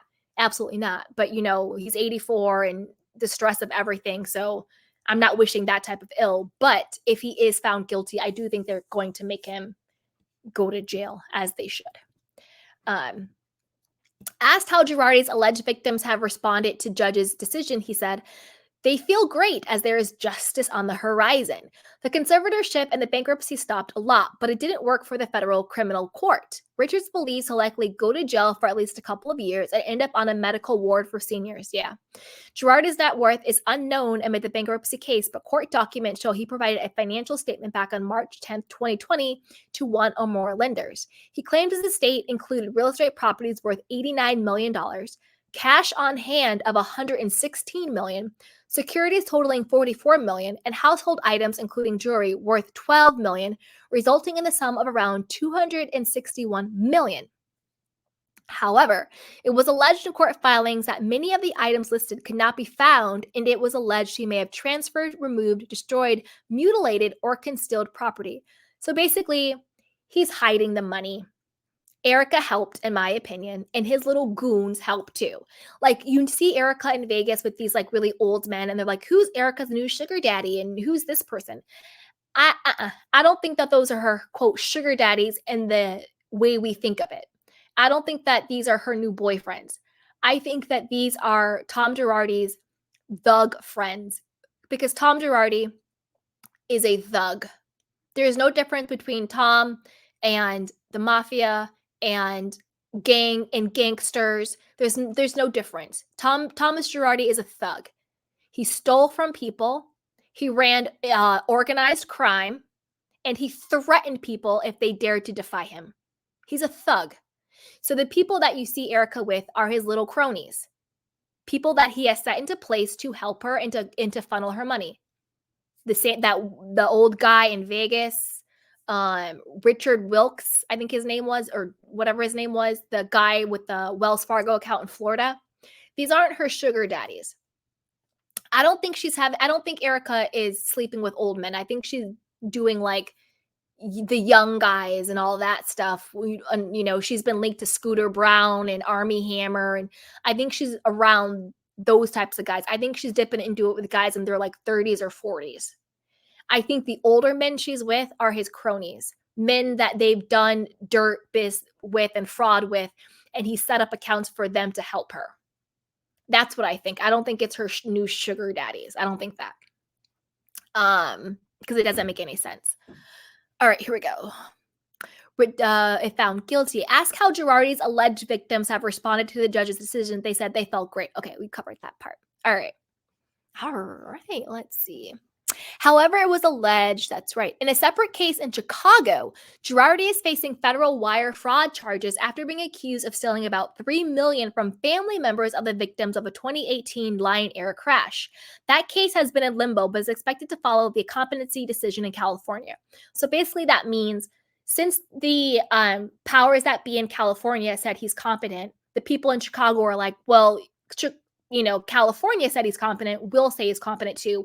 We don't need to put him through an additional test. We will just say he's competent as well, which makes sense. Also, Diana Jenkins, where is the $100,000 for the airline victims? Didn't you pledge $100,000? What happened to that?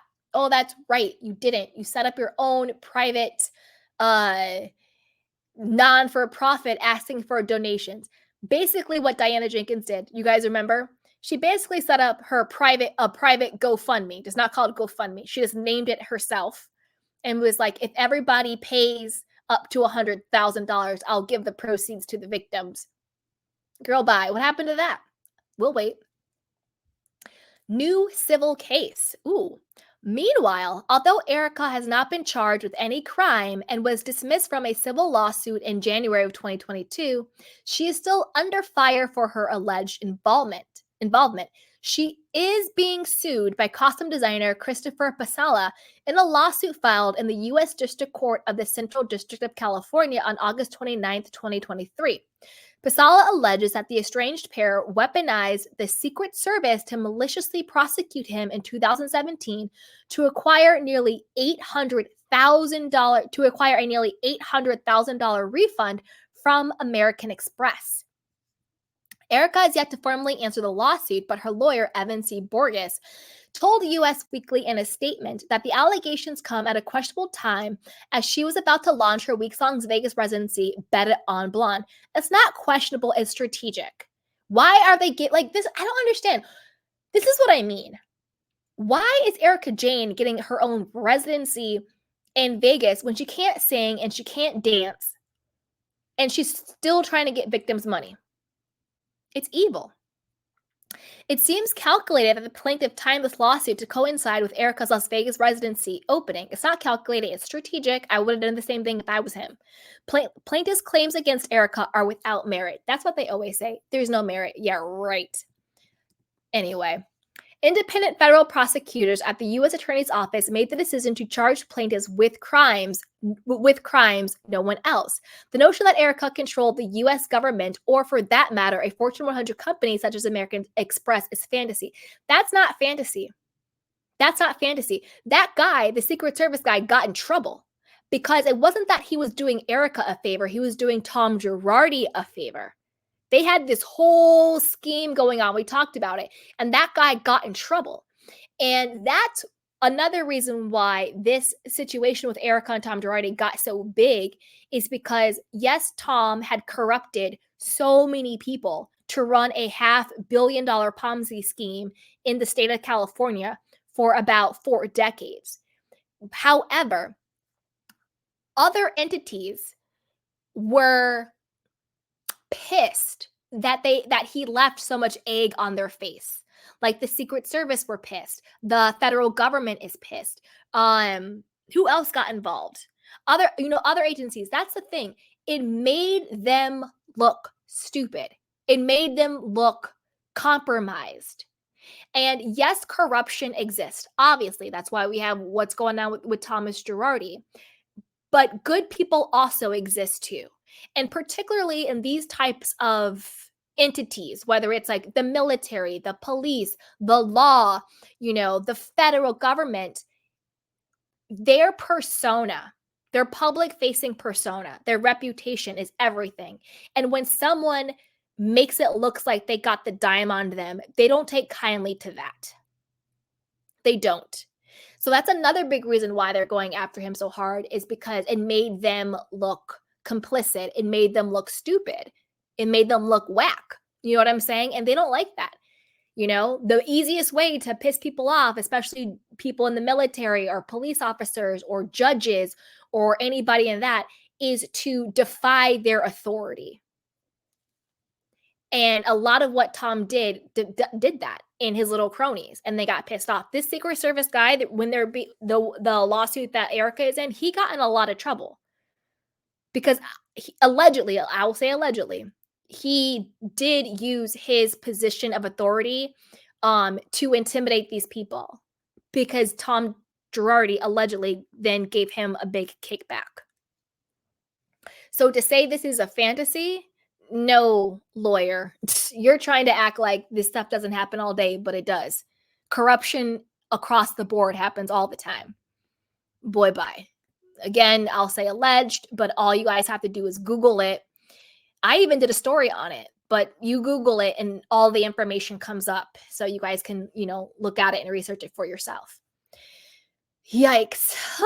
But I want to know what you guys think. What do you guys think about this?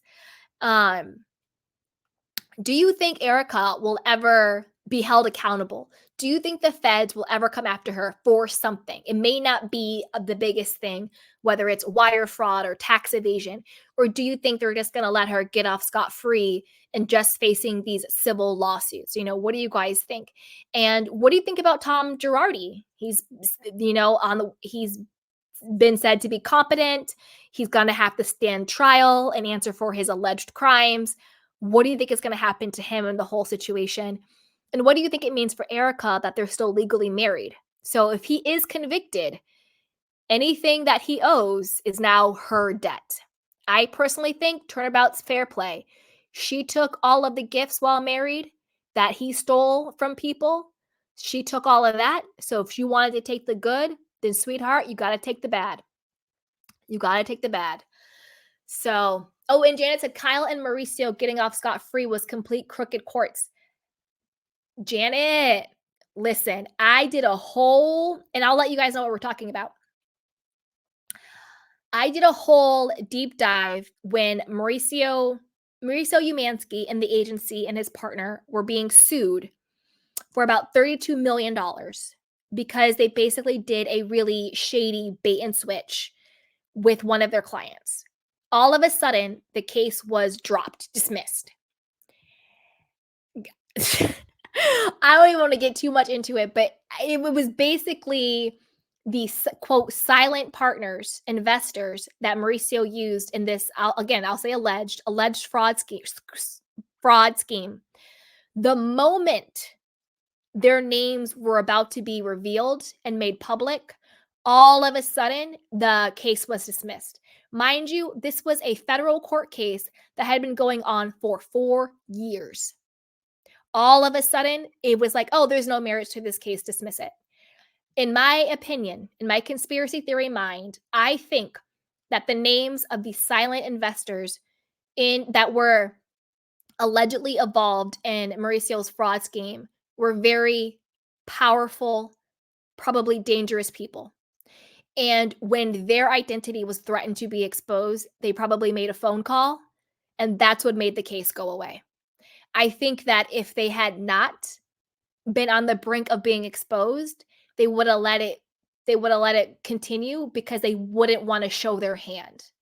But because they were about to be exposed, their identities, they called in a favor, or they called in what they had to call in to get the case dismissed.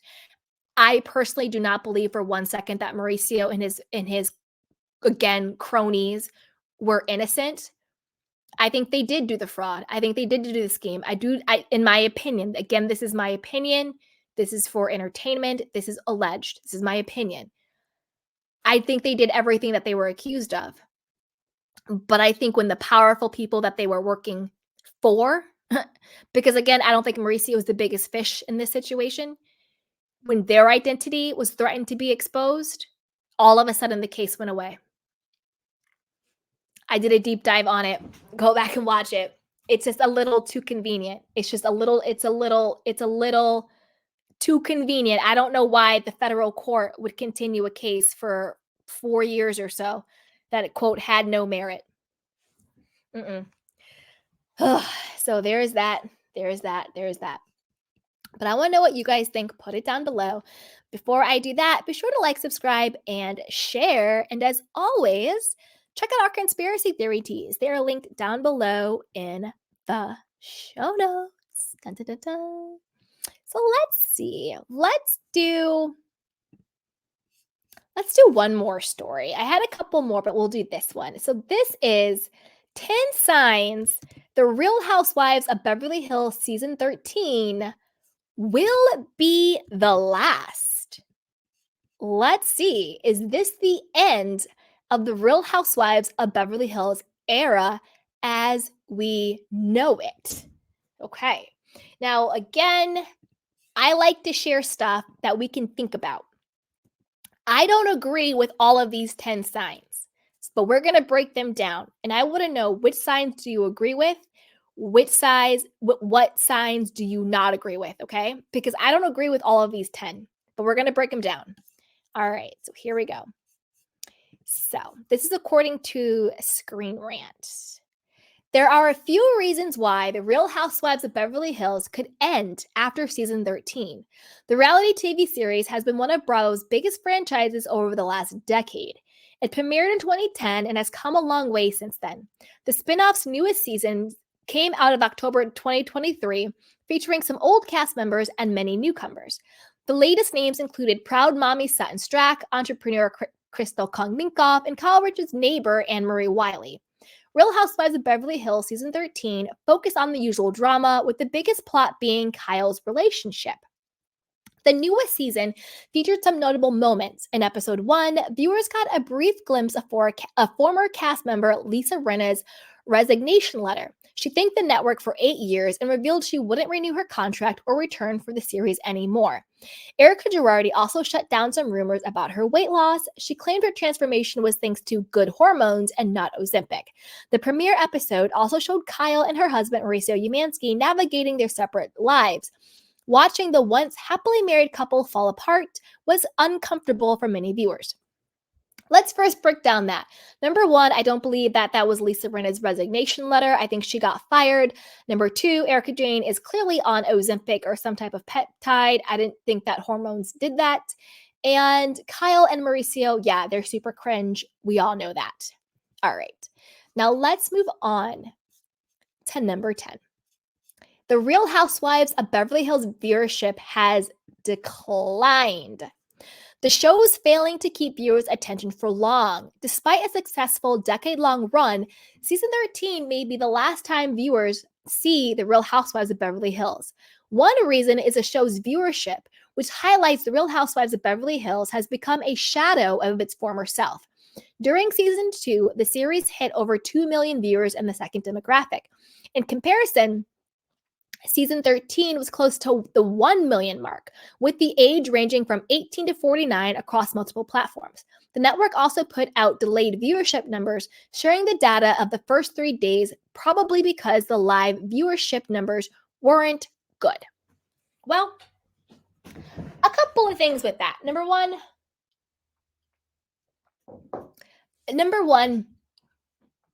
I agree the viewership is kind of down.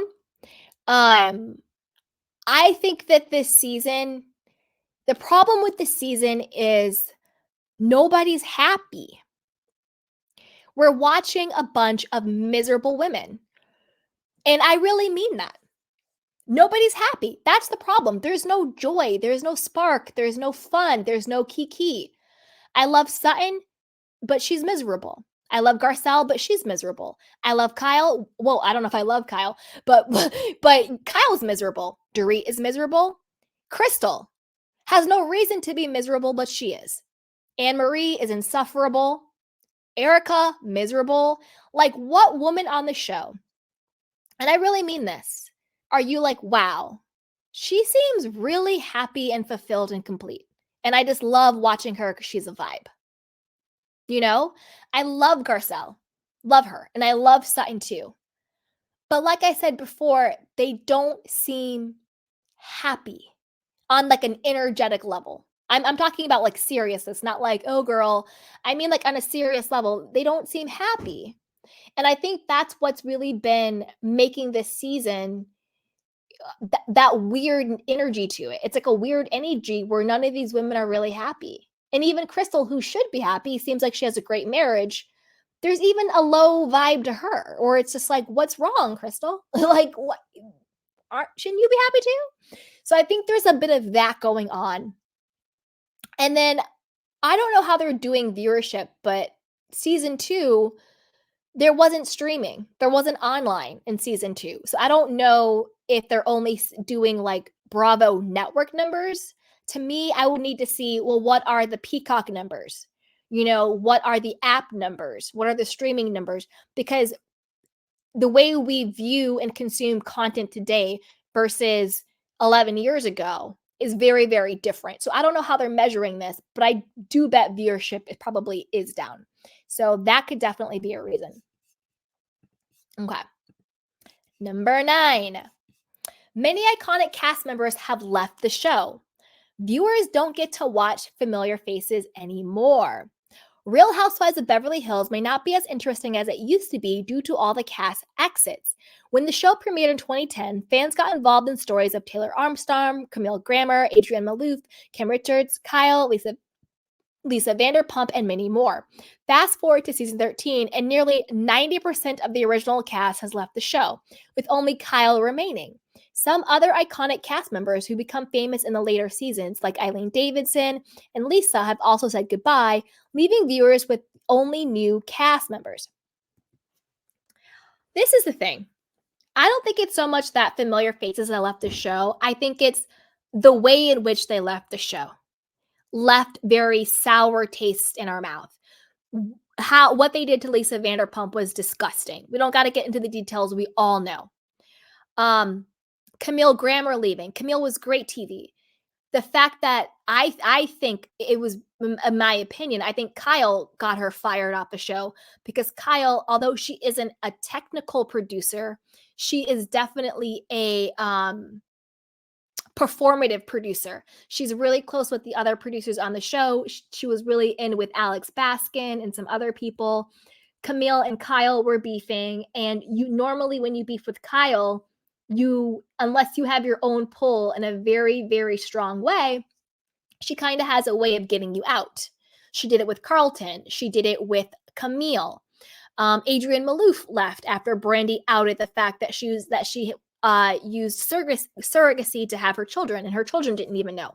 That left a bad taste. So it's not that they're leaving, it's the way in which Kim Richards, right? All of that. And I think that if they added new people who made more sense and didn't keep people on too long, i.e. the faux Fox 5, then that would be different. But I don't think it's necessarily that the OGs have left. I think it's why they left a sour taste, and who they were replaced with wasn't that great. Like Teddy was a flop, you know what I mean? Stuff like that. So that's what I really think is going on here. But I want to know what you guys think. Put it down below. All right. Number 8. Kyle Richards may want to quit to focus on her future. Kyle may need to take time off to bring order to her chaotic life. Another reason why Real Housewives of Beverly Hills may end is Kyle's potential exit. She may want to take time off to focus on her life and future. Over the months, she has faced many challenges in her personal life. She has dealt with divorce rumors about her husband Mauricio, new relationship rumors with Morgan Wade, and many more. Kyle may need time to focus on herself and her goals. After season 13, she may want to work on her relationship with Mauricio or finally decide to move on for a better future with someone else.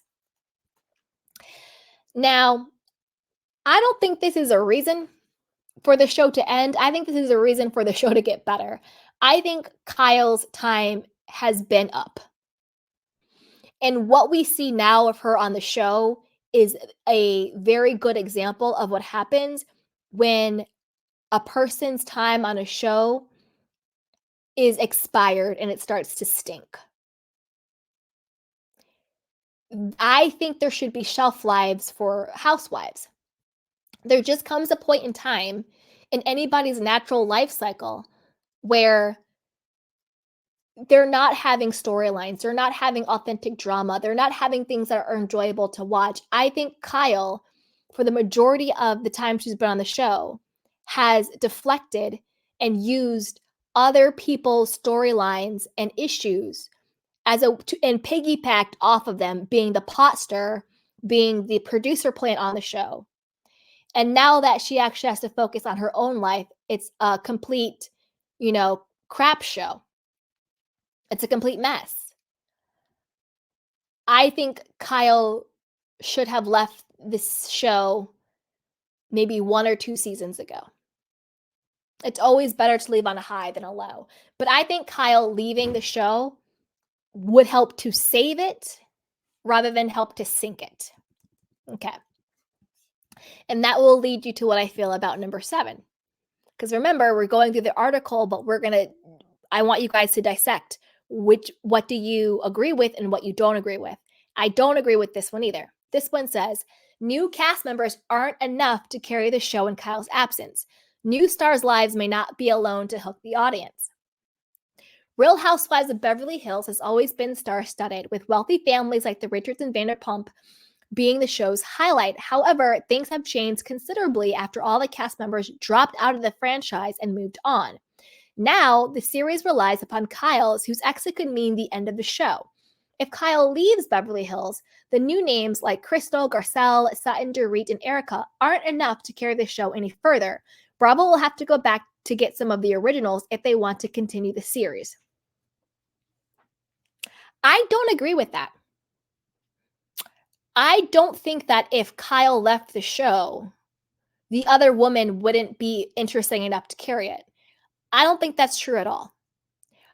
I don't think we even need to go back and get old faces. I think we need to get some new faces. I think that's been a big problem with the franchises, is that they try to go back and recycle the old when what we need is new.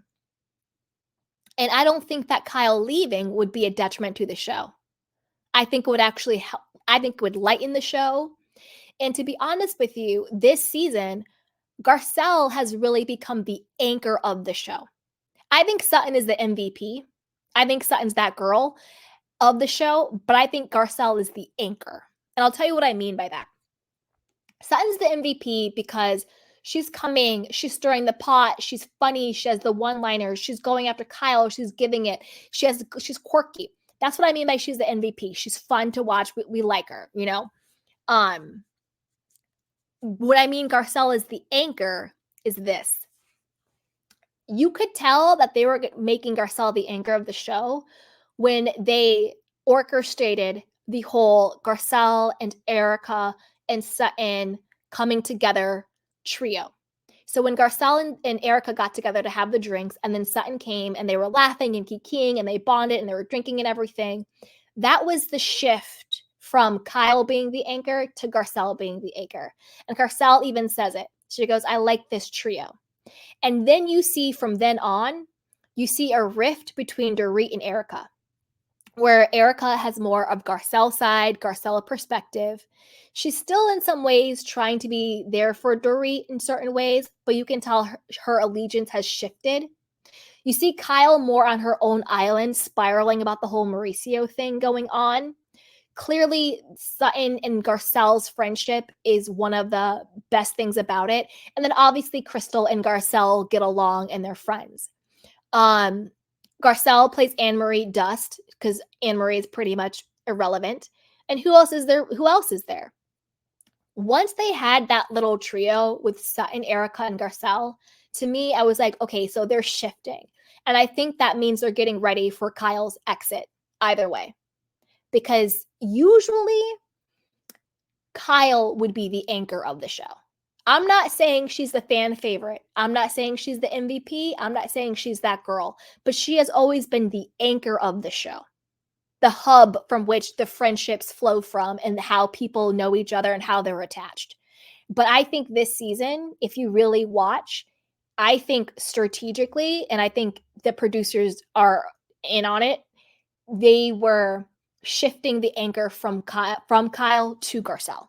Because right now, Garcelle is really the anchor of the different relationships. That's why Dorit and Garcelle going head to head is such a big thing. You know, Garcelle clapping back at Dorit and putting her in her place and then having to have their talks about everything. That is Garcelle saying, no, sweetheart, I'm the anchor of the show now. You need to basically kiss the ring because that's where we're at. I don't think Garcelle would have done that previously because she hasn't, because Dorit has made microaggressions against her many times. That's why it all came to a head. But Garcelle has never checked Dorit the way she's been checking her now because she knows she is now the anchor of the show. So I don't think it matters if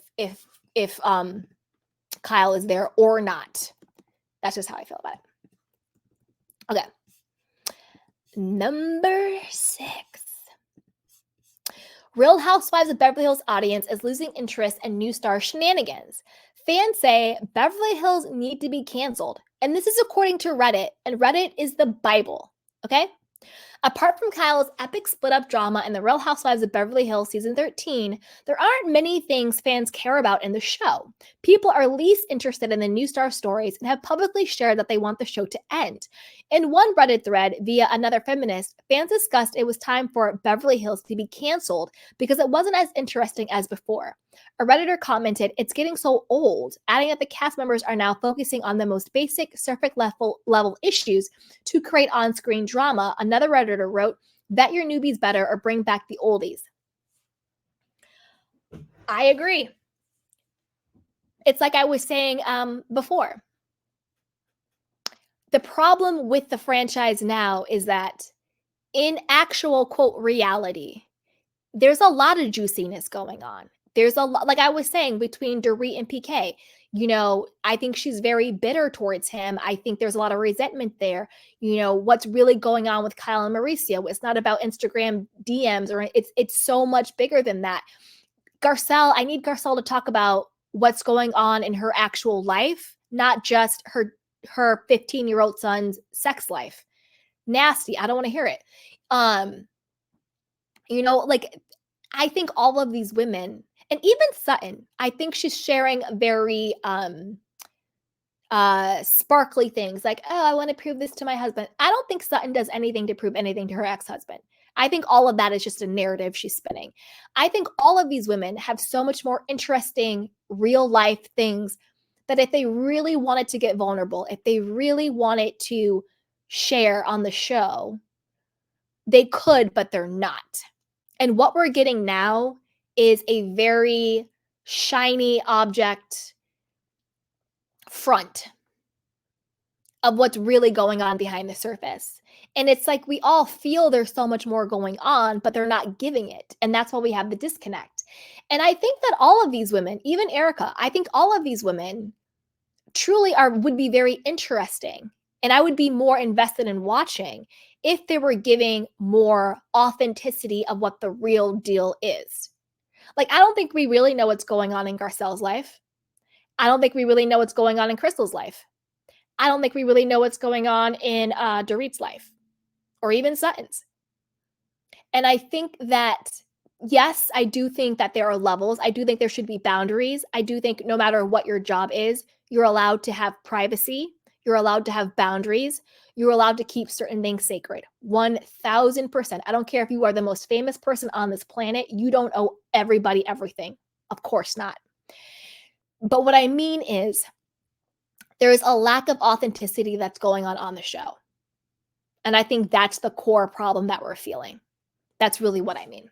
But I want to know what you guys think. Put it down below. All right, number 5.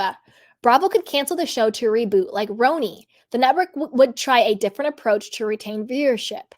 There's a possibility that Bravo could do the same thing to Real Housewives of Beverly Hills that they did to the Real Housewives of New York City. In 2023, the network rebooted Roni completely, bringing in a new cast, stories, and drama. Fans have also been asking Bravo to reboot Real Housewives of Beverly Hills since the show desperately needs it. In a recent social media discussion via Hello Brooklyn, viewers discussed why Real Housewives of Beverly Hills deserves a complete reboot and new casting. The network may listen to its fans and give the series the much-needed adrenaline boost by reimagining it with new cast members. I'm gonna tell you this. I agree. I wouldn't be mad at that. And I think they're doing something similar with Atlanta because Kandi Burruss came out and said no one's gotten contracts offers for Atlanta.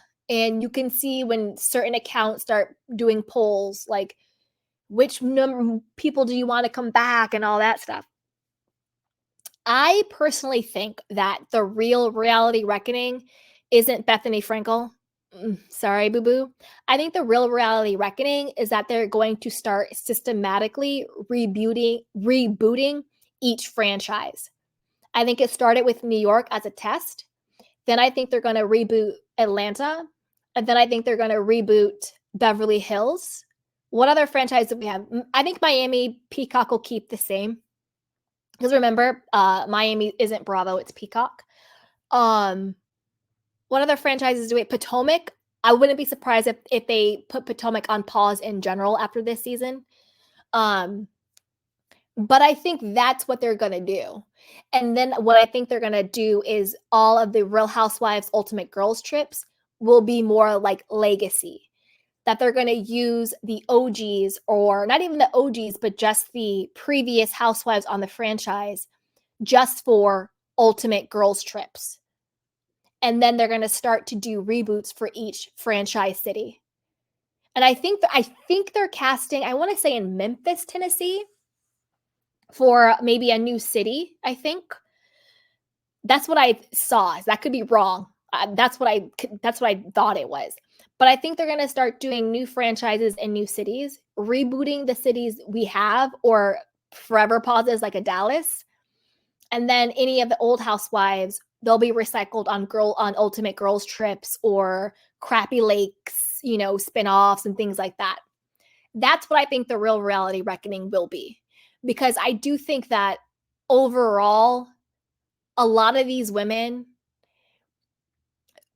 the premise and the capacity of the show, there just comes a point where it's time to bow out, where it's just enough. It's just recycled over and over. No one's being real and no one's no longer invested. That's what I think. Okay. Number 4.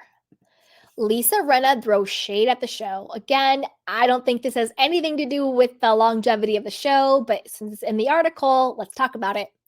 Lisa doesn't want to work in toxic conditions, even though she creates them. Filming the Real Housewives of Beverly Hills has become toxic for cast members, as per Lisa. In early 2023, she shared her feelings with People and implied some reasons for her departure from the show. She said, "I just think it's unhealthy." Lisa claimed she effing hated her recent months on the franchise while dealing with her mother's passing. She claimed the show wasn't right for her, hinting that it wasn't what it used to be. The Real Housewives of Beverly Hills alums' scary words indicate that the backstage may be full of tension or a toxic environment that the public doesn't know about. Ooh, child. Let's dissect how horribly wrong this is, in my opinion. Again, when we read these articles, we're reading them with a critical candy cane lens. We're not just believing what the person puts down. Number 1, Lisa Rinna was the toxicity herself. She was toxic. She was dark. She was evil. She was doing all of that behind the scenes. Number two, I don't think Lisa Rinna, her opinion, has any micro iota of an effect on what happens with this franchise, past, present, or future. I think that if Lisa Rinna could be back on the show, she would be in a heartbeat. She would be a friend of, sidekick, all of that stuff. But they were warned not to bring Lisa Rinna around. That's why you don't see her at any of the quote parties. We got Denise popping up. We got Camille popping up. We got Kim popping up. We got Faye popping up. We don't see Rinna popping up. They told her she was person non gratas. So they're very serious about that. So I don't know what's going on with this one. That's why I tell you guys, when you read articles, always use your own common sense mind and think, does this make any sense? And it doesn't. You know what I just thought about? You know what I just thought about, guys? I have a question for Bethany Frankel and for Lisa Rinna. This is my question. How come Lisa Rinna has not been on Bethany's podcast? She's had Rachel from Vanderpump Rules. She's had Nene. She's had somebody else is coming on Bethany's podcast. Somebody else like that. How come Lisa Rinna hasn't been on her podcast? Isn't that interesting? You would think Lisa Rinna, who has all this crap about Bravo, hasn't aligned herself with Bethany. You know why? Because Lisa Rinna still wants a job. She still wants to be on the show if she can.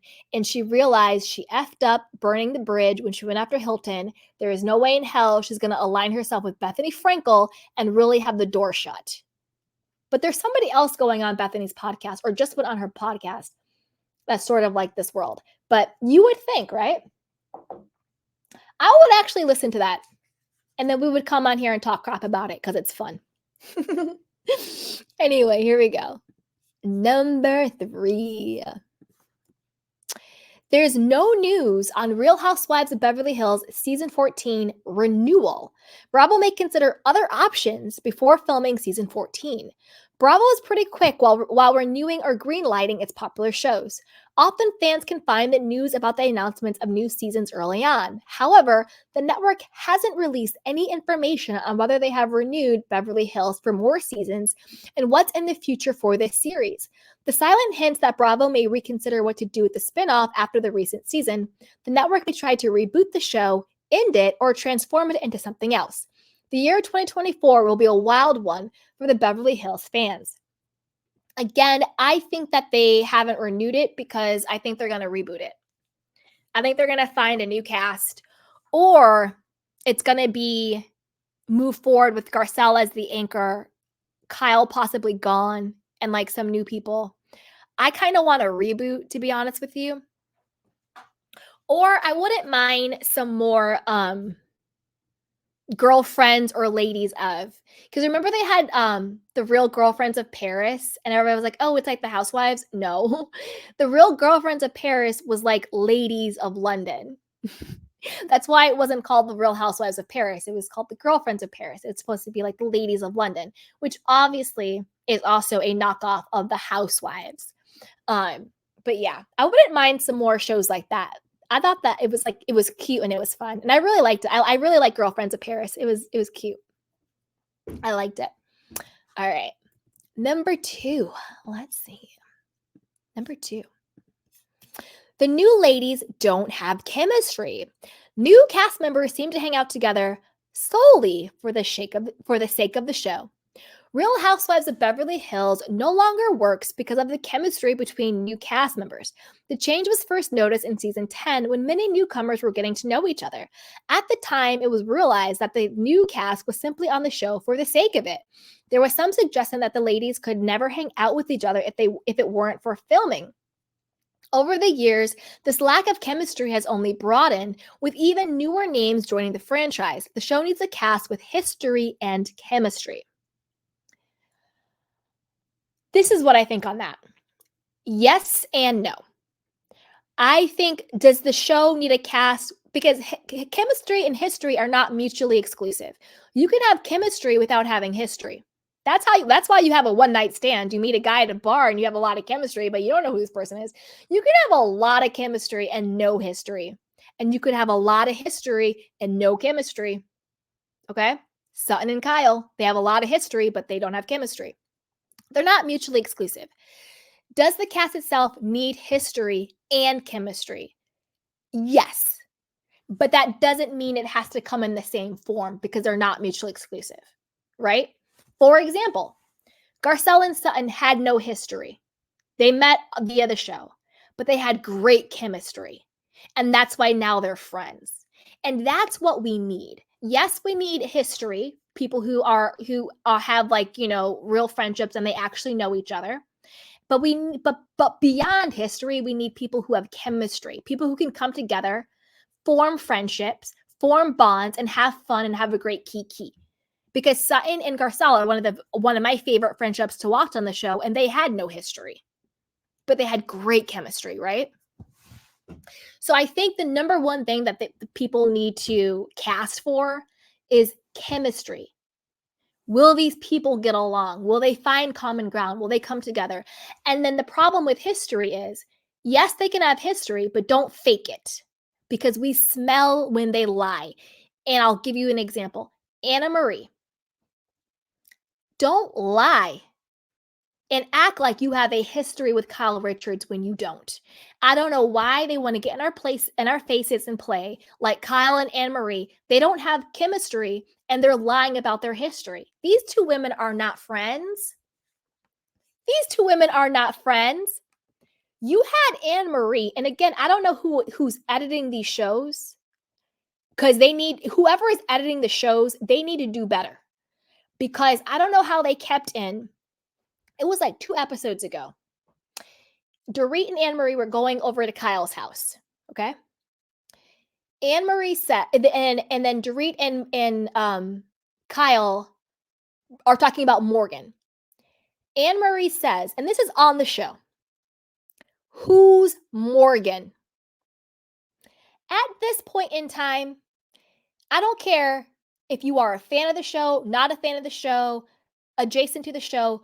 Everybody knows at this point in time, Morgan is Kyle's alleged lover. They've been spotted in Aspen, Timbuktu, Mexico, Beverly Hills, Texas, Idaho, Utah, everywhere to hoe. They have been spotted every single where. They're in page 6 every single day, reality blurb every single day. They are doing, make-out sessions in the music videos.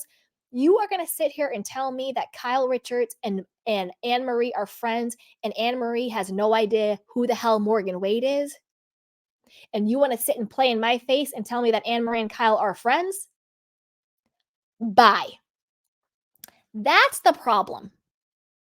Don't lie about the history between two people. That's when it doesn't work because we, the audience, shout out to Bethany Frankel, we are smarter than you. And when you try to lie to us, we know.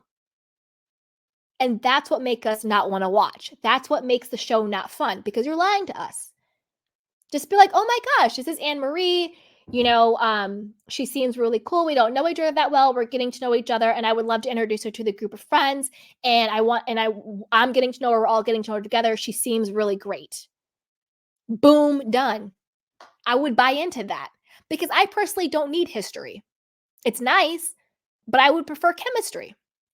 That's why I love watching Sutton and Garcelle because they're a hoot. They're a hoot. I love them together because they have great chemistry.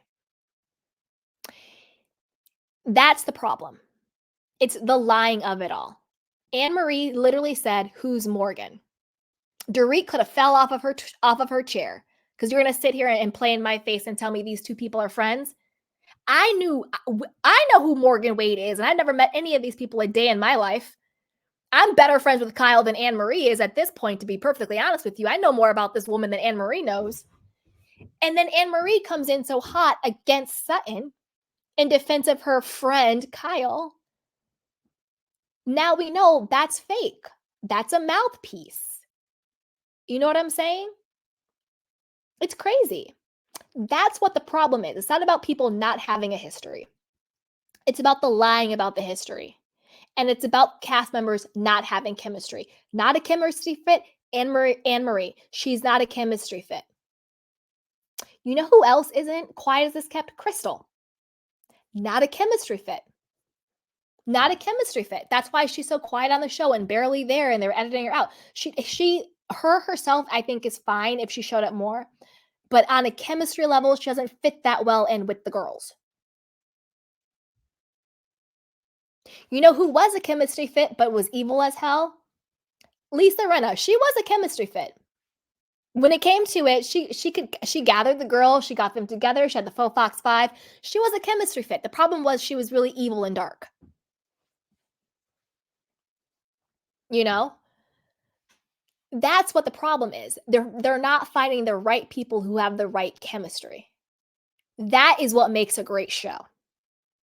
That's why Vanderpump Rules was so great, because it had authentic history and authentic chemistry. That's why Vanderpump Rules was such a diamond in the rough, because these people really knew each other and these people truly had chemistry. But when they tried to force it later on, seasons 8 and 9, 7, 8, 9, with the whole Max and Dana and all these other weird people, when they tried to force it, that's when it started to fall off. And Scandal saved it. When they started to force history with people who had no chemistry. So that's really what's going on here. So casting, producers, if you're listening, your number one thing you need to test for is chemistry. And if you get history, then you've lucked out. Okay? But that's the best way to do. And ideally, when you are, casting friends or people who know each other, you think that you would have both history and chemistry, but that's not always the case, right? But you don't always have to do that. Like Dubai. Those women I don't think had a lot of history, but I think at the end of the day we'll get there with the chemistry. Anyway, there's that. Now let's move on to the number one reason. Major storylines have concluded. OG cast members' interesting stories have reached their resolution. I agree with this. This I agree with. Like any reality TV show, Beverly Hills is all about cast members and their journeys. Unsurprisingly, many of their journeys have concluded over the last 13 years. Nowadays, Beverly Hills seems like a series without a purpose, which impacts it negatively. The show has no watch-worthy storylines, and none of the drama appears as genuine. When the cast was new to the series, each of them had certain goals in their minds. Witnessing their stories unfold and watching them reach their destinations was entertaining. Unfortunately, the Real Housewives of Beverly Hills has no major plot left anymore, which calls for a reboot. This I agree with. This is one that I agree with. I do think that I think it's a wrap. I think that, like all cycles in everybody's life, it comes to an inevitable end. And when you see people try to hold on when their end has come, it doesn't bode well. That's what happened with Nene in Atlanta. Her particular cycle came to an end, but she wanted to hold on to it, and that blew up in her face. Kyle, I think her cycle has come to an end, but she's still holding on, and it's sour. It's like, what's that saying? Like, guests and fish start to stink after 3 days. Everything has an expiration. And when you try to force something beyond its expiration, it starts to stink. And that is why this season is stinking. Yes, there are great moments. Yes, there are great keys at times, and I'm watching and I'm enjoying it and we're talking about it. But I agree, it's missing its oomph that it used to have. It's I loved Beverly Hills. I watch every single episode since forever, but it's missing something because things aren't fresh. Everything to me seems a little stale. And I do think that reboots are necessary. And it's nothing against the women. It's nothing against Kyle. It's nothing against anybody on the cast. It's just, honestly, at the end of the day, it's kind of just business. It's just good storytelling. To be honest with you, it's both business and creative. It's good storytelling. If your characters, because they are playing characters, whether they're on reality or not, if your character's journey Your hero's journey has come to an end. It's the end. It's the end. It's just basic storytelling. And that's why things aren't working. That's why there's no storylines. That's why things don't seem genuine. That's why they're fighting over nothing. That's why they're talking about all these weird things, is because people like Potomac, that could have a reboot. To be honest with you, I can't name one woman on that show that I feel invested in, and I like them. It's not personal. I like Karen. I love Karen, but I think that is a cast for whatever. Well, there's a lot of reasons, but that's for a whole other video. That energy cesspool needs to go. It went to a certain toxic level that I don't think it's able to come out of. You know what I mean? That needs to come out, but yeah. So I want to know what you guys think. Which of these 10 reasons do you agree with? I did not agree with all of them. I agreed with some of them. I want to know which ones you agreed with and which ones you didn't agree with. And do you think this will be the last season of Beverly Hills as we know it? I think it could be. I definitely think if they come back for season 14, it might be a swan song. Like if they might be wrapping a lot of things up and then do a reboot. Or they might pull Atlanta and just don't renew contracts and leave people hanging and see what happens. So I want to know what you guys think. Put it down below. Are you watching? Are you still watching? Do you want a reboot? Do you want OGs? What do you guys think? And be sure to like, subscribe, and share. And as always, be sure to grab a conspiracy tea, which is linked down below, because we don't believe in coincidence. We only believe in conspiracy. So with that, you guys, I'm going to drop the link in case anybody wants to come up and chat.